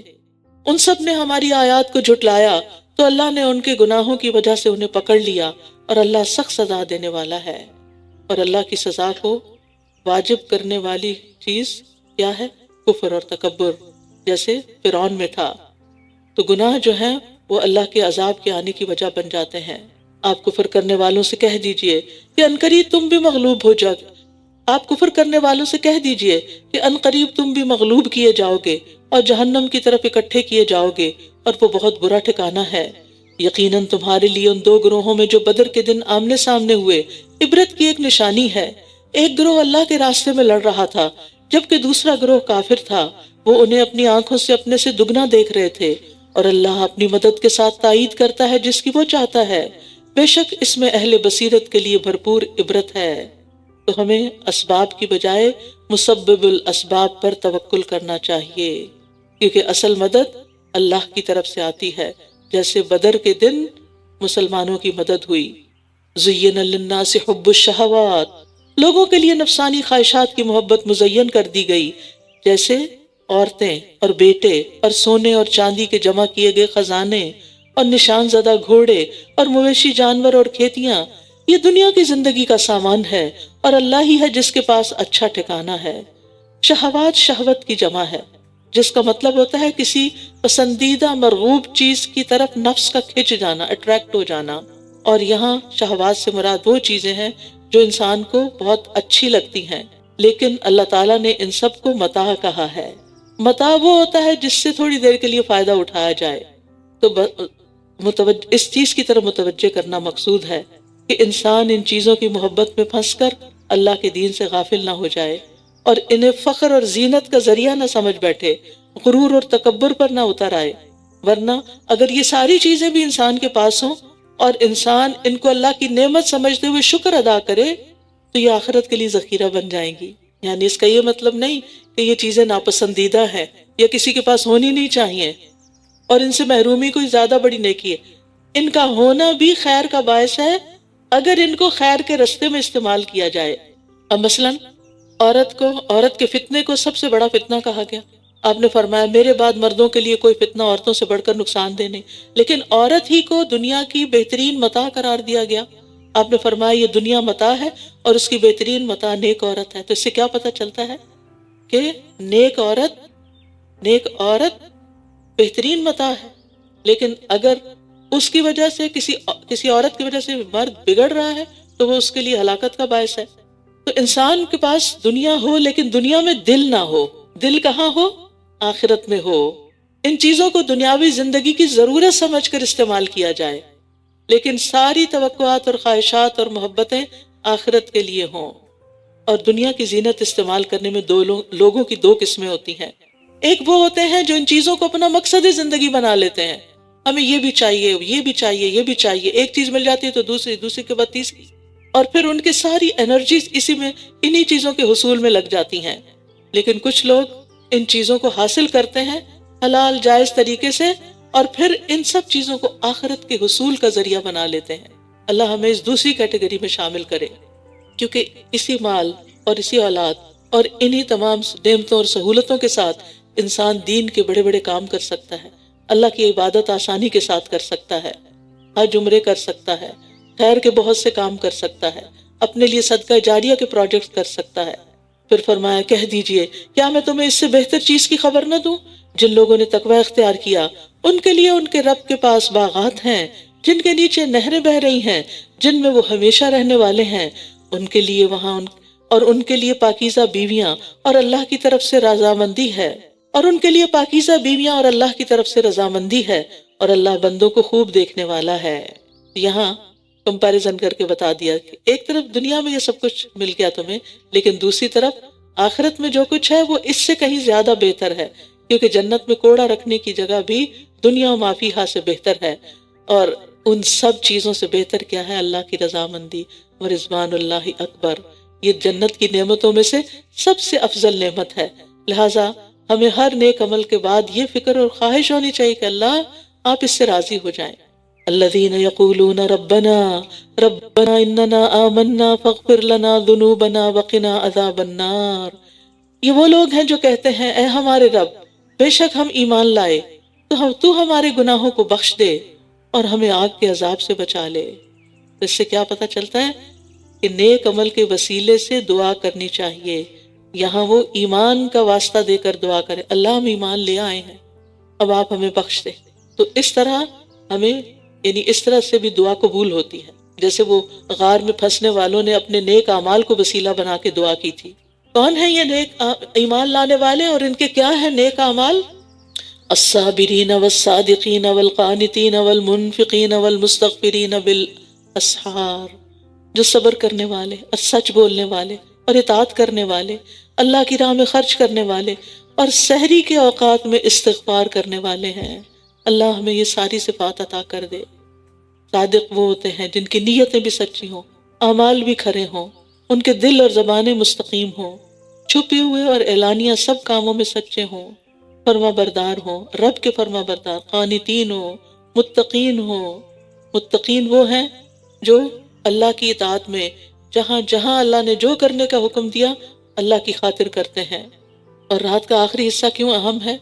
نبی صلی اللہ علیہ وسلم نے فرمایا جب رات کا پہلا تہائی حصہ گزر جاتا ہے تو اللہ تعالیٰ آسمان دنیا پر نزول کرتے ہیں اور فرماتے ہیں میں بادشاہ ہوں، میں بادشاہ ہوں، کون ہے جو مجھ سے دعا کرے کہ میں اسے قبول کر لوں؟ کون ہے جو مجھ سے سوال کرے کہ میں اسے عطا کر دوں؟ کون ہے جو مجھ سے بخشش طلب کرے کہ میں اسے بخش دوں؟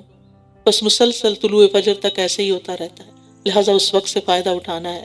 شہد اللہ انہ لا الہ الا هو والملائکۃ واولو العلم قائما بالقسط لا الہ الا هو العزیز الحکیم۔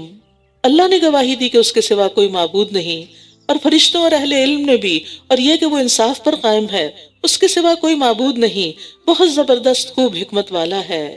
اور ہم سب کی بھی یہی گواہی ہے۔ ان الدین عند اللہ الاسلام، بے شک اللہ کے نزدیک دین تو اسلام ہی ہے۔ اور اہل کتاب نے علم آ جانے کے بعد محض باہمی ضد کی بنا پہ اختلاف کیا، اور جو اللہ کی آیات کا انکار کرے تو یقیناً اللہ جلد حساب لینے والا ہے۔ یاد رکھیے اللہ نے جتنے بھی انبیاء بھیجے سب کا دین اسلام تھا، اور اہل کتاب نے حقیقت جان لی کہ نبی صلی اللہ علیہ وسلم جو دین پیش کر رہے ہیں وہ اسلام ہی ہے، اور آپ اللہ کے سچے اور آخری نبی ہیں، لیکن حسد، بغض اور اناد کی بنا پر انہوں نے اس سے انحراف کر لیا۔ پھر اگر وہ آپ سے جھگڑا کریں تو آپ کہہ دیجئے کہ میں نے اپنا چہرہ اللہ کے سپرد کر دیا، اور اس نے بھی جس نے میری پیروی کی۔ اور اہل کتاب اور امی یعنی ان پڑھ لوگوں سے پوچھئے کہ کیا تم اسلام لاتے ہو؟ پھر اگر وہ اسلام لے آئیں تو یقیناً وہ ہدایت پا گئے، اور اگر وہ منہ موڑ جائیں تو بے شک آپ کے ذمہ صرف پہنچا دینا ہے، اور اللہ بندوں کو خوب دیکھنے والا ہے، یعنی پھر وہ خود ان سے نپٹ لے گا۔ بے شک وہ لوگ جو اللہ کی آیات کا انکار کرتے ہیں اور نبیوں کو ناحق قتل کرتے ہیں، اور لوگوں میں سے جو انصاف کرنے کا حکم دیتے ہیں انہیں بھی قتل کر دیتے ہیں، تو آپ انہیں دردناک عذاب کی خوشخبری دے دیجئے۔ یہی وہ لوگ ہیں جن کے اعمال دنیا اور آخرت میں برباد ہو گئے اور ان کے لیے کوئی بھی مددگار نہ ہوگا۔ یہ بہت بڑا جرم ہے جو اعمال کو بھی برباد کر دیتا ہے۔ کیا آپ نے ان لوگوں کو نہیں دیکھا جو کتاب کا کچھ حصہ دیے گئے تھے، وہ باہمی جھگڑوں میں فیصلے کے لیے کتاب اللہ کی طرف بلائے جاتے ہیں تاکہ وہ ان کے درمیان فیصلہ کرے، پھر ان میں سے ایک گروہ منہ پھیر لیتا ہے اور وہ ہیں ہی روگردانی کرنے والے۔ یہ اس وجہ سے ہے کہ وہ کہتے ہیں کہ ہمیں چند گنے ہوئے دنوں کے سوا آگ ہرگز نہ چھوئے گی، اور انہیں ان کے دین کے بارے میں ان باتوں نے دھوکے میں مبتلا کر رکھا ہے جو وہ خود گھڑتے ہیں، خود ساختہ دین بنا رکھا ہے، خود فریبی۔ پھر کیا حال ہوگا جب ہم انہیں ایسے دن میں جمع کریں گے جس کے آنے میں کوئی شک نہیں، اور ہر شخص کو اس کی کمائی کا پورا پورا بدلہ دے دیا جائے گا اور ان پر ظلم نہ کیا جائے گا۔ قل اللہم مالک الملک تؤتی الملک من تشاء وتنزع الملک ممن تشاء وتعز من تشاء وتذل من تشاء بیدک الخیر انک علی کل شیء قدیر۔ کہہ دیجئے اے اللہ، ساری بادشاہت کے مالک، جسے تو چاہتا ہے بادشاہت عطا کرتا ہے اور جس سے تو چاہتا ہے بادشاہت چھین لیتا ہے، اور جسے تو چاہتا ہے عزت دیتا ہے اور جسے تو چاہتا ہے ذلت دیتا ہے۔ ساری بھلائی تیرے ہی ہاتھ میں ہے، بے شک تو ہر چیز پر پوری طرح قدرت رکھنے والا ہے۔ تو ہی رات کو دن میں داخل کرتا ہے اور دن کو رات میں داخل کرتا ہے، اور تو ہی زندہ کو مردہ سے نکالتا ہے اور مردہ کو زندہ سے نکالتا ہے، اور تو جسے چاہتا ہے بے حساب رزق عطا کرتا ہے۔ لا يتخذ المؤمنون الكافرین اولیاء من دون المؤمنین۔ مومنوں کو چھوڑ کر کافروں کو دلی دوست نہ بنائیں، اور جو ایسا کرے گا تو وہ اللہ کی طرف سے کسی چیز یعنی حمایت میں نہیں، مگر یہ کہ تم ان کے شر سے بچو جیسا کہ بچنے کا حق ہے، اور اللہ تمہیں اپنی ذات سے ڈراتا ہے اور اللہ ہی کی طرف پلٹنا ہے۔ یعنی مومنوں کے سوا کسی کو دلی رازدان نہ بناؤ، گہری دوستی نہ کرو، لیکن ان سے مدارات اور اچھا سلوک اور مہربانی کا معاملہ کر سکتے ہو، تعلقات رکھ سکتے ہو، میل جول اور لین دین ہو سکتا ہے۔ نبی صلی اللہ علیہ وسلم کے ہر طرح کے لوگوں کے ساتھ میل جول تھا اور لین دین تھا، لیکن اس چیز سے منع کیا گیا ہے کہ جس میں انسان مسلمانوں کے راز دوسروں کو دے دے۔ کہہ دیجئے اگر تم اسے چھپاؤ جو تمہارے سینوں میں ہے یا اسے ظاہر کر دو، اللہ اسے جانتا ہے، اور وہ جانتا ہے جو آسمانوں میں ہے اور جو زمین میں ہے، اور اللہ ہر چیز پر پوری طرح قدرت رکھنے والا ہے۔ وہ دن جس میں ہر شخص نیکی اور برائی میں سے جو بھی اس نے عمل کیا ہوگا اپنے سامنے موجود پائے گا۔ وہ چاہے گا کاش اس کے درمیان اور اس کی برائی کے درمیان دور کا فاصلہ ہوتا، اور اللہ تمہیں اپنی ذات سے ڈراتا ہے، اور اللہ بندوں پر بہت شفقت کرنے والا ہے۔ اب یہ 2 بار آ گئی یہ بات کہ اللہ اپنی ذات سے تمہیں ڈراتا ہے، لہٰذا ہمیں کیا کرنا چاہیے؟ ڈرنا چاہیے، اللہ کی رحمت کی امید بھی ہونی چاہیے اور ساتھ ساتھ ڈر بھی ہونا چاہیے، تاکہ ہمارے اعمال درست رہیں۔ کیونکہ ہوتا یہ ہے کہ کچھ کام ڈر کے بغیر نہیں ہوتے، یہ ہماری کمزوری ہے، ہماری نفس، یعنی کہ ہماری سائیکالوجی ایسے ہے کہ جب تک ہمیں کوئی پریشر نہیں ہوتا، جب تک کوئی خوف نہیں ہوتا، تو بعض کام ہم کرتے نہیں ہیں۔ قل ان کنتم تحبون اللہ فاتبعونی یحببکم اللہ ویغفر لکم ذنوبکم واللہ غفور الرحیم۔ کہہ دیجیے اگر تم اللہ سے محبت کرتے ہو تو میری پیروی کرو، یعنی رسول اللہ صلی اللہ علیہ وسلم۔ اللہ تم سے محبت کرے گا اور وہ تمہارے گناہوں کو بخش دے گا، اور اللہ بہت بخشنے والا، نہایت رحم کرنے والا ہے۔ اللہ کی محبت کا دعویٰ تو سبھی کرتے ہیں، اہل کتاب بھی، مشرکین بھی، سب، لیکن اس دعوے کو سچا کرنے کے لیے ایک پروف چاہیے، اور وہ ہے کہ محمد صلی اللہ علیہ وسلم پر ایمان ہے یا نہیں، اور ان کی تعلیمات پر عمل ہے یا نہیں، سنت کی پیروی ہے یا نہیں۔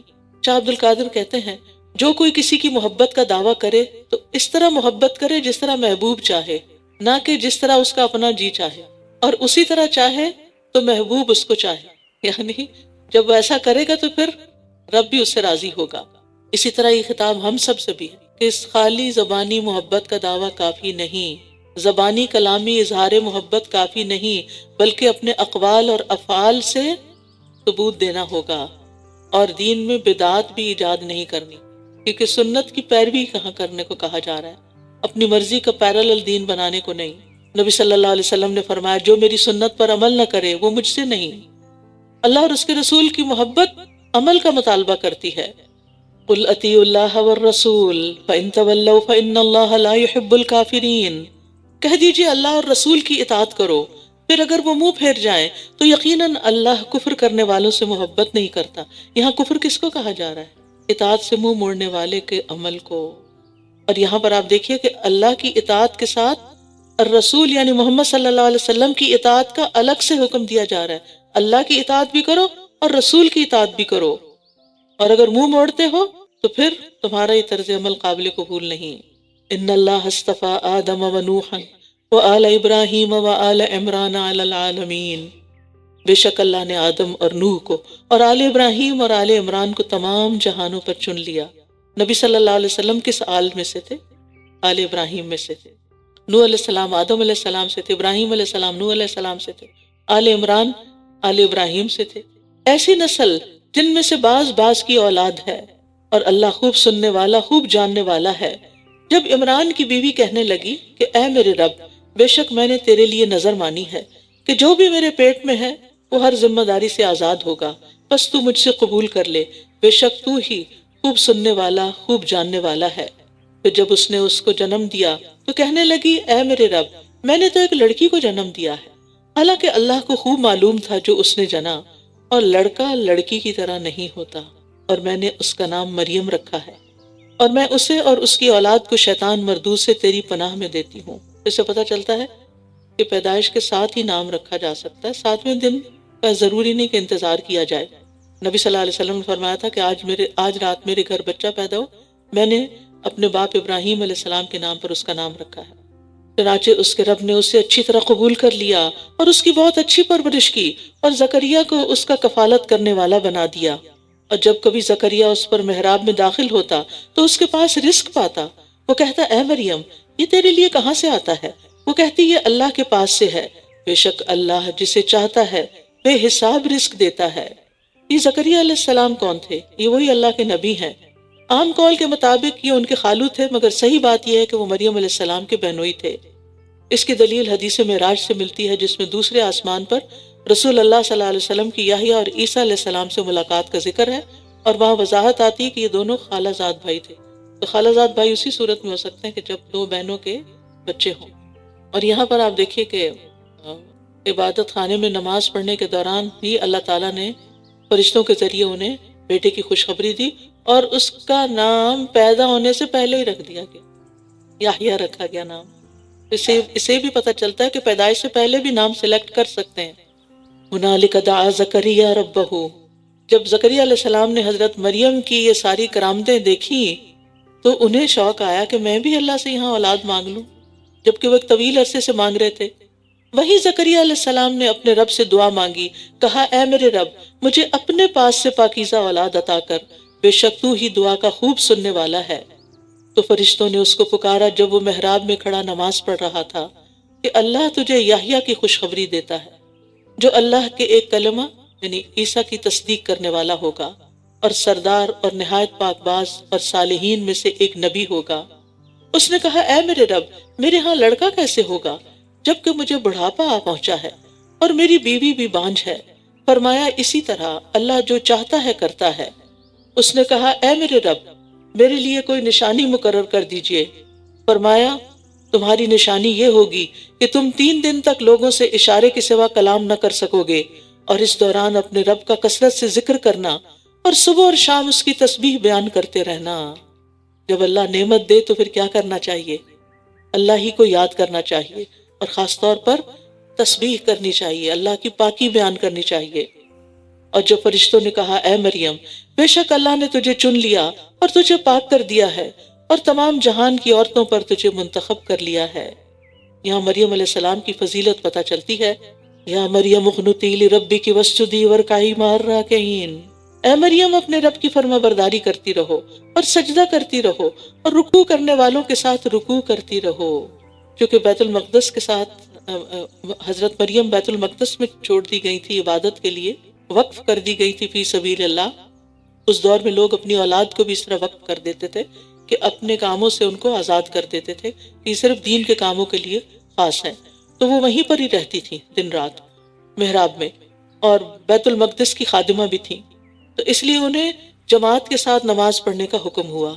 تو اب اس سے وہ لوگ سمجھ جائیں جو کہتے ہیں کہ عورتوں کو جماعت میں یا مسجد نہیں جانا چاہیے، وہ مسجد میں رہ بھی سکتی ہے، اعتکاف بھی کر سکتی ہے اور جماعت سے نماز بھی پڑھ سکتی ہے۔ وَارْکَعِی مَعَ الرَّاکِعِینَ، یہ غیب کی خبروں میں سے ہے جسے ہم آپ کی طرف وحی کر رہے ہیں، ورنہ آپ ان کے پاس نہ تھے جب قرہ اندازی کے لیے وہ اپنی قلمیں ڈال رہے تھے کہ ان میں سے کون مریم کی کفالت کرے گا، اور نہ ہی آپ ان کے پاس تھے جب وہ باہم جھگڑ رہے تھے۔ قرہ اندازی کی ضرورت اس لیے پیش آئی کہ مریم جو تھیں وہ یہودیوں کے بہت بڑے عالم عمران کی بیٹی تھیں۔ جب ان کی والدہ نے انہیں اپنی نظر سے آگاہ کیا تو عبادت گاہ کے خدام میں جھگڑا ہو گیا۔ ہر کوئی پھر یہ چاہتا تھا کہ یہ اگر اللہ کے راستے میں دی جانے والی ہے اور ہمارے امام کی بیٹی ہے تو پھر ہمیں اس کی سرپرستی اور نگرانی کا شرف حاصل ہونا چاہیے۔ تو اس لیے انہوں نے قرہ اندازی کی اور قرہ زکریا علیہ السلام کے نام نکلا۔ جب فرشتوں نے کہا اے مریم، بے شک اللہ تجھے اپنی طرف سے ایک کلمے کی خوشخبری دیتا ہے، یعنی عیسیٰ علیہ السلام کی، اس کا نام مسیح عیسیٰ ابن مریم ہوگا، جو دنیا اور آخرت میں بڑے مرتبے والا ہوگا اور اللہ کے مقرب بندوں میں سے ہوگا، اور وہ لوگوں سے پنگوڑے میں اور پختہ عمر میں کلام کرے گا اور صالح لوگوں میں سے ہوگا۔ بولی اے میرے رب، میرے ہاں کوئی بچہ کس طرح ہوگا حالانکہ مجھے کسی انسان نے چھوا تک نہیں۔ فرمایا اسی طرح اللہ پیدا کرتا ہے جو وہ چاہتا ہے، جب وہ کسی کام کا فیصلہ کر لیتا ہے تو بے شک وہ اس کے لیے کہتا ہے کہ ہو جا تو وہ ہو جاتا ہے۔ کن فیکون، اللہ کے لیے کچھ بھی کرنا مشکل نہیں، امپاسبل نہیں۔ وَيُعَلِّمُهُ الْكِتَابَ وَالْحِكْمَةَ وَالتَّوْرَاةَ وَالْإِنْجِيلَ، اور وہ اسے کتاب اور حکمت اور تورات اور انجیل کی تعلیم دے گا، اور وہ بنی اسرائیل کی طرف ایک رسول ہوگا۔ وہ کہے گا کہ میں تمہارے رب کی طرف سے تمہارے پاس ایک نشانی لایا ہوں، میں تمہارے لیے مٹی سے پرندے کی شکل کی مانند بناتا ہوں، پھر میں اس میں پھونک مارتا ہوں تو وہ اللہ کے اذن سے ایک پرندہ ہو جاتا ہے، اور میں اللہ کے اذن سے پیدائشی اندھے اور برس والے کو تندرست کر دیتا ہوں، اور میں اللہ کے اذن سے مردوں کو زندہ کر دیتا ہوں، اور میں تمہیں اس کی خبر بھی دیتا ہوں جو تم کھاتے ہو اور جو تم اپنے گھروں میں ذخیرہ کرتے ہو، اس میں تمہارے لیے یقیناً ایک نشانی ہے اگر تم مومن ہو۔ یہاں بِإِذْنِ اللہ کا لفظ بار بار آیا ہے۔ اس سے کیا پتہ چلتا ہے کہ اگر اللہ کا حکم نہ ہوتا تو عیسیٰ علیہ السلام یہ معجزات نہیں دکھا سکتے تھے، اور یہی بات ہر نبی کے معجزات کے بارے میں کہی جائے گی کہ وہ دراصل اللہ ہی کے اختیار میں ہوتے ہیں۔ نبی اپنی ذاتی قابلیت سے کوئی چیز نہیں دکھا سکتے۔ تو اصل قوت اور اصل اختیار کس کے پاس ہے؟ اللہ رب العزت کے پاس۔ اور تورات میں سے جو میرے سامنے ہے اس کی تصدیق کرنے والا ہوں، اور تاکہ میں تمہارے لیے بعض وہ چیزیں حلال کر دوں جو تم پر حرام کی گئی تھیں، اور میں تمہارے پاس تمہارے رب کی طرف سے ایک نشانی لایا ہوں، بس اللہ سے ڈرو اور میری اطاعت کرو۔ تو عیسیٰ علیہ السلام نے دراصل موسیٰ علیہ السلام کی شریعت کی تصدیق کی تھی۔ وہ تورات پر عمل کی دعوت دینے کے لیے آئے تھے، اور تورات میں سے بعض چیزیں جو بطور تشدید ان پہ حرام کی گئی تھیں ان کو اللہ کے حکم سے حلال قرار دینا بھی ان کے مقصد بعثت میں شامل تھا۔ ان اللہ ربی و ربکم فاعبدوہ ھذا صراط مستقیم، بڑی اہم آیت ہے۔ بے شک اللہ ہی میرا رب ہے اور تمہارا رب بھی، بس اسی کی عبادت کرو، یہی سیدھا راستہ ہے۔ عیسیٰ علیہ السلام نے لوگوں کو کیا سکھایا کہ میرا رب اللہ ہے، میں رب نہیں ہوں، میں گاڈ نہیں ہوں، میں گاڈ کا بیٹا نہیں ہوں، میں تو بندہ ہوں۔ ان اللہ ربی و ربکم فاعبدوہ، تم سب اس کی عبادت کرو، یہی سیدھا راستہ ہے۔ پھر جب عیسیٰ علیہ السلام نے ان میں کفر محسوس کیا تو اس نے کہا کون ہے جو اللہ کی راہ میں میرے مددگار ہوں؟ حواریوں نے کہا ہم اللہ کے مددگار ہیں، ہم اللہ پر ایمان لائے اور گواہ رہیے کہ بے شک ہم مسلمان ہیں۔ تو اس سے کیا پتہ چلتا ہے؟ فَلَمَّا أَحَسَّ عِيسَىٰ مِنْهُمُ الْكُفْرَ، یعنی صرف ان کا گمان نہیں تھا بلکہ حواس کے ذریعے معلوم کر لیا، دیکھ سن کے معلوم کر لیا کہ یہود اور ان کے علماء اللہ کی دی ہوئی نشانیوں اور دلائل اور معجزات کے آگے بے بس ہو چکے ہیں، لیکن پھر بھی مان نہیں رہے اور ان کی زندگی کے درپے ہیں۔ اب ان کو فکر ہو گئی کہ یہ مجھے ختم کرنے کی سازشیں کر رہے ہیں، اور انہیں یقین ہو گیا کہ اب میرے لیے زندہ رہنا دوبھر ہو گیا ہے۔ تو انہیں فکر کس بات کی تھی؟ انہیں فکر اس بات کی تھی کہ میرے پیچھے سے دین کی تبلیغ اور نشر و اشاعت کا کام رکنا نہیں چاہیے۔ لہٰذا انہوں نے اپنے پیروکاروں سے پوچھا کون ہے جو اللہ کی طرف دعوت دینے اور اس کے رستے پر چلنے اور چلانے میں میرا مددگار بنے؟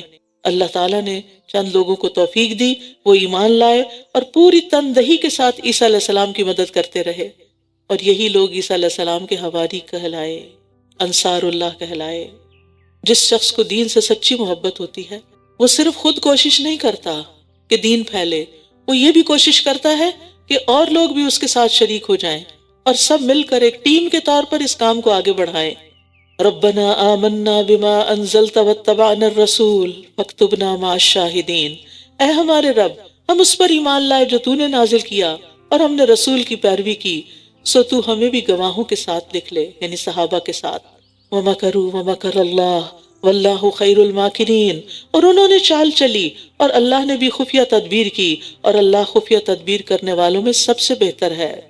جب اللہ تعالیٰ نے فرمایا، اے عیسیٰ، بے شک میں تجھے قبض کرنے والا ہوں اور تجھے اپنی طرف اٹھانے والا ہوں، اور تجھے ان لوگوں سے پاک کرنے والا ہوں جنہوں نے کفر کیا، اور جن لوگوں نے تیری پیروی کی انہیں قیامت کے دن تک کفر کرنے والوں پر فوقیت دینے والا ہوں، پھر تم سب کو میری ہی طرف لوٹنا ہے، تو میں تمہارے درمیان اس چیز کے بارے میں فیصلہ کر دوں گا جس میں تم اختلاف کیا کرتے تھے۔ یعنی دنیا میں تو یہ اختلاف ہی کر رہے ہیں، فیصلہ نہیں ہو سکتا کہ یہ حق کی طرف آ نہیں رہے، تو قیامت کے دن ہی فیصلہ ہوگا۔ تو جن لوگوں نے کفر کیا تو میں انہیں دنیا اور آخرت میں بہت سخت عذاب دوں گا، اور ان کے لیے کوئی بھی مددگار نہ ہوگا۔ اور رہے وہ لوگ جو ایمان لائے اور انہوں نے نیک عمل کیے تو وہ انہیں ان کے اجر پورے پورے دے گا، اور اللہ ظالموں سے محبت نہیں کرتا۔ یہ اللہ کی آیات اور بہت حکمت والا ذکر ہے جو ہم آپ پر پڑھ رہے ہیں۔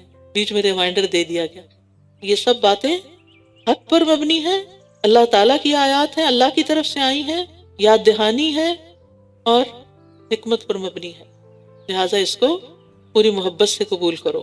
بے شک عیسیٰ علیہ السلام کی مثال اللہ کے ہاں آدم کی مثال کی طرح ہے، اس نے اسے مٹی سے بنایا، پھر اس سے کہا ہو جا تو وہ ہو گیا۔ الحق من ربک فلا تکن من الممترین، یہ حق آپ کے رب کی طرف سے ہے تو آپ شک کرنے والوں میں سے نہ ہوں۔ پھر جو کوئی آپ کے پاس علم آ جانے کے بعد اس کے بارے میں آپ سے جھگڑا کرے تو کہہ دیجئے کہ آؤ ہم اپنے اور تمہارے بیٹوں کو اور اپنی اور تمہاری عورتوں کو بلا لیں، اور ہم خود بھی آ جائیں اور تم بھی آ جاؤ، پھر ہم گڑ گڑا کر دعا کریں، پھر ہم جھوٹوں پر اللہ کی لعنت کریں۔ اس کو مباہلہ کہا جاتا ہے۔ اور یہ آیت اہل نجران کے بارے میں نازل ہوئی تھی جن کا وفد نبی صلی اللہ علیہ وسلم کے پاس آیا تھا۔ آپ نے ان کو اسلام کی تبلیغ کی، تعلیم دی، دعوت دی، مسلمان ہونے کی دلائل دیے، اور یہ ساری باتیں بتائیں ان کو، لیکن اس کے باوجود وہ نہیں مانے۔ تو پھر حق کو واضح کرنے کے لیے ان کو یہ دعوت دی گئی کہ پھر آؤ ہم دعا کرتے ہیں کہ جو جھوٹا اس پہ اللہ کی لعنت ہو۔ تو حذیفہ رضی اللہ عنہ کہتے ہیں کہ عاقب اور السید نجران والے رسول اللہ صلی اللہ علیہ وسلم کے پاس آئے، وہ آپ سے مباہلہ کا ارادہ رکھتے تھے، تو ان میں سے ایک نے دوسرے سے کہا ایسا مت کرو، کیونکہ اللہ کی قسم اگر یہ نبی ہوئے اور ہم نے مباہلہ کر لیا تو ہم فلاح نہیں پائیں گے اور نہ ہمارے بعد کی نسل۔ تو دونوں نے کہا آپ نے ہم سے جو مطالبہ کیا ہم آپ کو دیں گے، یعنی نبی صلی اللہ علیہ وسلم سے کہا، اور آپ ہمارے ساتھ کوئی امین آدمی بھیج دیں اور کسی اور کو نہیں، صرف امانت دار کو بھیجیں۔ تو آپ نے کس کو بھیجا تھا؟ آپ نے فرمایا اے ابو عبیدہ بن جراح اٹھو۔ جب وہ کھڑے ہوئے تو آپ نے فرمایا یہ اس امت کا امین ہے۔ تو ابن عباس کہتے ہیں کہ اگر وہ لوگ نبی صلی اللہ علیہ وسلم سے مباہلہ کر لیتے تو اس حال میں واپس جاتے کہ نہ اپنے اہل و عیال کو پاتے اور نہ مال کو، تباہ ہو جاتے۔ ان ھذا لہو القصص الحق، بلا شبہ یہ بالکل سچا بیان ہے اور اللہ کے سوا کوئی معبود نہیں، اور بے شک اللہ وہ بہت زبردست خوب حکمت والا ہے۔ پھر اگر وہ منہ موڑ جائیں تو بے شک اللہ فساد کرنے والوں کو خوب جانتا ہے۔ اس سے کیا پتہ چلتا ہے؟ حق سے منہ موڑنا ہی فساد برپا کرنا ہے، کیونکہ اس سے انسان نہ صرف یہ کہ خود گمراہی کے راستے پہ چلتا ہے بلکہ دوسروں کو بھی بھٹکا دیتا ہے۔ کہہ دیجئے اے اہل کتاب، آؤ ایک ایسی بات کی طرف جو ہمارے اور تمہارے درمیان مشترک ہے، یہ کہ ہم اللہ کے سوا کسی کی عبادت نہ کریں اور اس کے ساتھ کسی کو بھی شریک نہ ٹھہرائیں، اور ہم میں سے کوئی بھی اللہ کو چھوڑ کر کسی دوسرے کو رب نہ بنائے۔ پھر اگر وہ منہ موڑ جائیں تو تم سب کہو کہ گواہ رہو بے شک ہم فرمانبردار ہیں۔ تو یہاں اہل کتاب کو 3 مشترکہ باتوں کی طرف دعوت دی گئی۔ نمبر 1، اللہ کے سوا کسی کی عبادت نہ کریں۔ نمبر 2، اللہ کے ساتھ کسی کو شریک نہ ٹھہرائیں۔ اور نمبر 3، کوئی کسی کو اللہ کے سوا رب نہ بنائے۔ یعنی رب بنانے کا مطلب یہ کہ اس کے حلال کو حلال اور حرام کو حرام سمجھے۔ اے اہل کتاب تم ابراہیم کے بارے میں کیوں جھگڑا کرتے ہو حالانکہ تورات اور انجیل اس کے بعد ہی تو نازل کی گئی تھی، کیا پھر بھی تم عقل سے کام نہیں لیتے؟ کیونکہ یہودی کہتے کہ ابراہیم علیہ السلام یہودی تھے اور عیسائی کہتے کہ وہ عیسائی تھے، تو یہاں اس کا فیصلہ کیا جا رہا ہے کہ وہ تو بہت پہلے گزرے تھے جب تم نے اپنے دین میں یہ فرقے نہیں بنائے تھے۔ ہاں تم وہی لوگ ہو جنہوں نے اس معاملے میں جھگڑا کیا جس کا تمہارے پاس کچھ علم تھا، پھر تم اس معاملے میں کیوں جھگڑا کرتے ہو جس کا تمہیں کچھ بھی علم نہیں، اور اللہ جانتا ہے اور تم نہیں جانتے۔ ما کان ابراہیم یہودیا ولا نصرانیا، ابراہیم نہ تو یہودی تھے نہ عیسائی، بلکہ وہ تو یکسو مسلمان تھے اور وہ شرک کرنے والوں میں سے نہ تھے۔ بے شک سب لوگوں میں ابراہیم کے قریب تر تو وہ لوگ ہیں جنہوں نے اس کی پیروی کی، اور یہ نبی اور وہ لوگ بھی جو آپ پر ایمان لائے، اور اللہ مومنوں کا دوست ہے۔ مطلب یہ ہے کہ اگر تم اس معنی میں ابراہیم علیہ السلام کو یہودی اور نصرانی کہتے ہو کہ ان کی شریعت تمہاری شریعت سے ملتی جلتی ہے، تو یہ بھی غلط ہے، کیونکہ ابراہیم علیہ السلام کے پیروکاروں کے بعد ان کے سب سے زیادہ قریب یہ نبی محمد صلی اللہ علیہ وسلم اور ان پر ایمان لانے والے ہیں۔ تو اس اعتبار سے مسلمانوں کو یہ کہنے کا حق زیادہ پہنچتا ہے کہ ہم اس طریقے پر ہیں جس پر ابراہیم علیہ السلام تھے۔ نبی صلی اللہ علیہ وسلم نے فرمایا ہر نبی کے لیے نبیوں میں سے کچھ دوست ہیں جن سے اس کا خصوصی تعلق ہوتا ہے، اور میرا خاص تعلق والا دوست میرا باپ اور میرے رب کا خلیل ہے، یعنی ابراہیم علیہ السلام ہے۔ اہل کتاب میں سے ایک گروہ چاہتا ہے کہ کاش وہ تمہیں گمراہ کر دے، حالانکہ وہ خود اپنے آپ ہی کو گمراہ کر رہے ہیں اور وہ شعور نہیں رکھتے، یعنی وہ خود کو حق پہ سمجھتے ہیں اور تمہیں حق سے ہٹانا چاہتے ہیں، حالانکہ وہ خود گمراہی پر ہیں۔ اے اہل کتاب تم کیوں اللہ کی آیات کا انکار کرتے ہو حالانکہ تم ان کی سچائی کی گواہی دیتے ہو؟ اے اہل کتاب تم حق کو باطل کے ساتھ کیوں خلط ملط کرتے ہو اور تم حق کو چھپا جاتے ہو حالانکہ تم جانتے ہو؟ اور اہل کتاب میں سے ایک گروہ نے کہا کہ جو ایمان والوں پر نازل کیا گیا ہے اس پر دن کے شروع میں ایمان لے آؤ اور اس کے آخر میں اس کا انکار کر دو، شاید کہ یہ اس دین سے پلٹ جائیں۔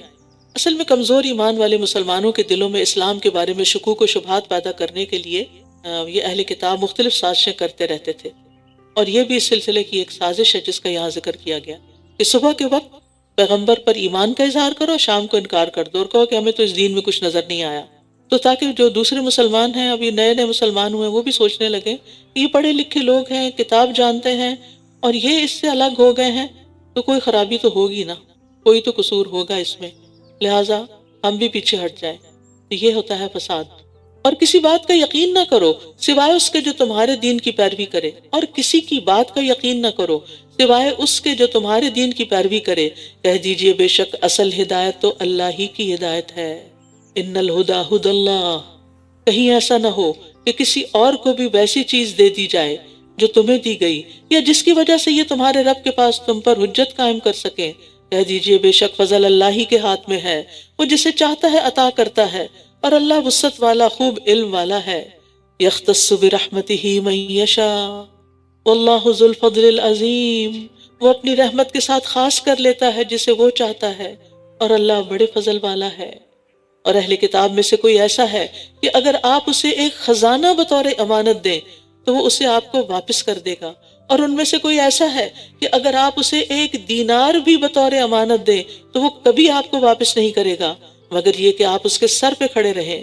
یہ اس وجہ سے کہ ان کا کہنا یہ ہے کہ ہم سے امیوں کے بارے میں، یعنی عربوں کے بارے میں کوئی مواخذہ نہیں ہوگا، اور وہ اللہ پر جھوٹ کہتے ہیں حالانکہ وہ جانتے ہیں۔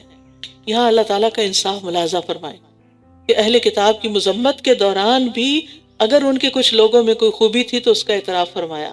مذمت صرف ان کی جو اس کے حقدار تھے، اور اس کے بارے میں وہ واقعہ آپ کو یاد ہوگا جو صحیح بخاری میں تفصیلاً آتا ہے، جس میں بنی اسرائیل کے ایک شخص نے دوسرے اسرائیلی سے 1000 دینار قرض مانگا، پھر پہنچانے کے لیے کشتی نہ ملی تو لکڑی میں ڈال کر سمندر کے حوالے کر دیا، اور پھر بعد میں خود بھی لے کر حاضر ہوا، مگر دوسرے نے بھی امانت کا مظاہرہ کیا اور کہا کہ تمہاری بھیجی ہوئی لکڑی مجھے مل گئی اور رقم مل گئی۔ ایسے لوگ بھی تھے بنی اسرائیل میں سے ہی۔ منہم امۃ یہدون بالحق بلا من اوفی بعہدہ واتقی فإن اللہ یحب المتقین، کیوں نہیں، مواخذہ تو ہوگا، ہاں جس نے اپنا عہد پورا کیا اور تقوی اختیار کیا تو یقیناً اللہ متقی لوگوں سے محبت کرتا ہے۔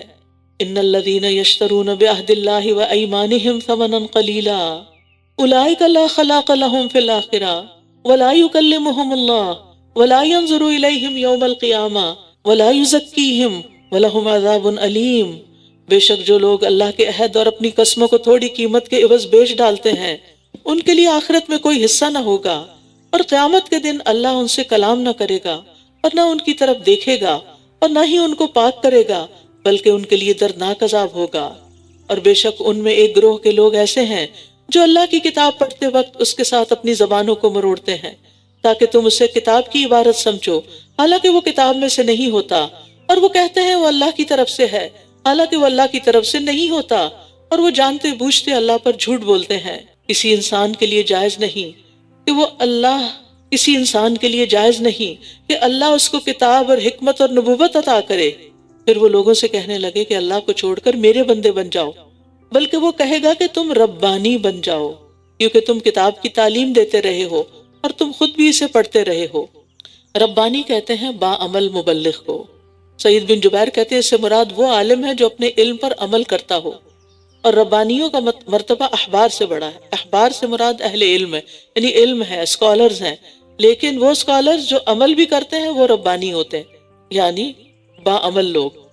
ابو درداء کہتے ہیں تم عالم نہیں بن سکتے حتیٰ کہ تم علم سیکھنے والے بنو، اور تم علم سے عالم نہیں بن سکتے حتیٰ کہ تم اس پر عمل کرو، اور تمہارے گناہ کے لیے یہی کافی ہے کہ تم ہمیشہ علم کے معاملے میں جھگڑا کرنے والے بن جاؤ، اور تمہارے گناہ کے لیے یہی کافی ہے کہ تم مسلسل اللہ کی ذات کے علاوہ کسی اور چیز میں گفتگو کرتے رہو۔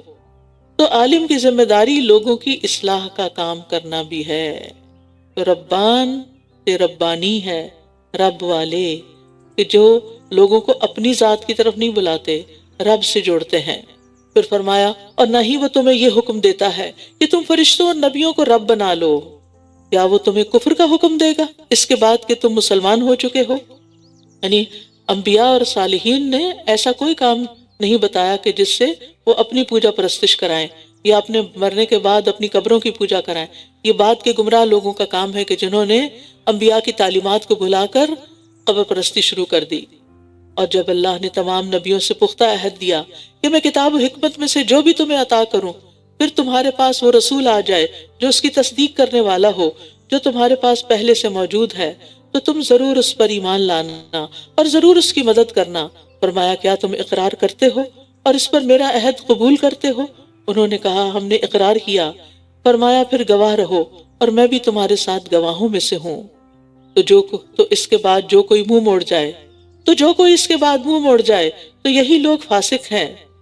افغیر دین اللہ یبغون وَلَهُ أَسْلَمَ مَنْ فِي السَّمَاوَاتِ وَالْأَرْضِ طَوْعًا وَكَرْهًا وَإِلَيْهِ يُرْجَعُونَ، کیا پھر وہ اللہ کے دین کے علاوہ کوئی اور دین تلاش کرتے ہیں؟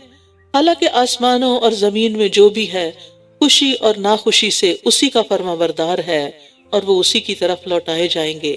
قُلْ آمَنَّا بِاللَّهِ وَمَا أُنزِلَ عَلَيْنَا، کہہ دیجئے ہم اللہ پر ایمان لائے اور اس پر جو ہم پر نازل کیا گیا، اور جو ابراہیم، اسماعیل، اسحاق، یعقوب اور اولاد یعقوب پر نازل کیا گیا، اور جو موسیٰ اور عیسیٰ اور تمام انبیاء اپنے رب کی طرف سے دیے گئے، ہم ان میں سے کسی ایک کے درمیان بھی فرق نہیں کرتے، اور ہم اسی کے فرما بردار ہیں۔ اور جو کوئی اسلام کے سوا کوئی اور دین چاہے گا تو وہ اس سے ہرگز قبول نہ کیا جائے گا، اور وہ آخرت میں خسارہ پانے والوں میں سے ہوگا۔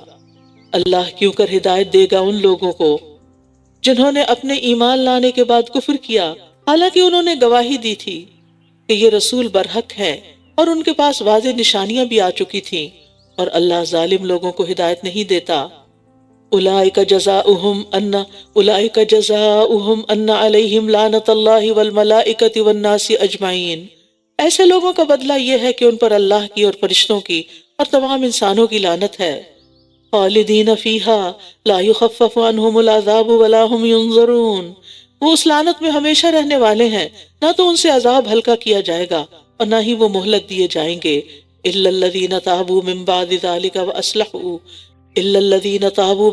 ذلک واصلحوا فإن اللہ غفور الرحیم، مگر جن لوگوں نے اس کے بعد توبہ کی اور اصلاح کر لی تو بے شک اللہ بہت بخشنے والا نہایت رحم کرنے والا ہے۔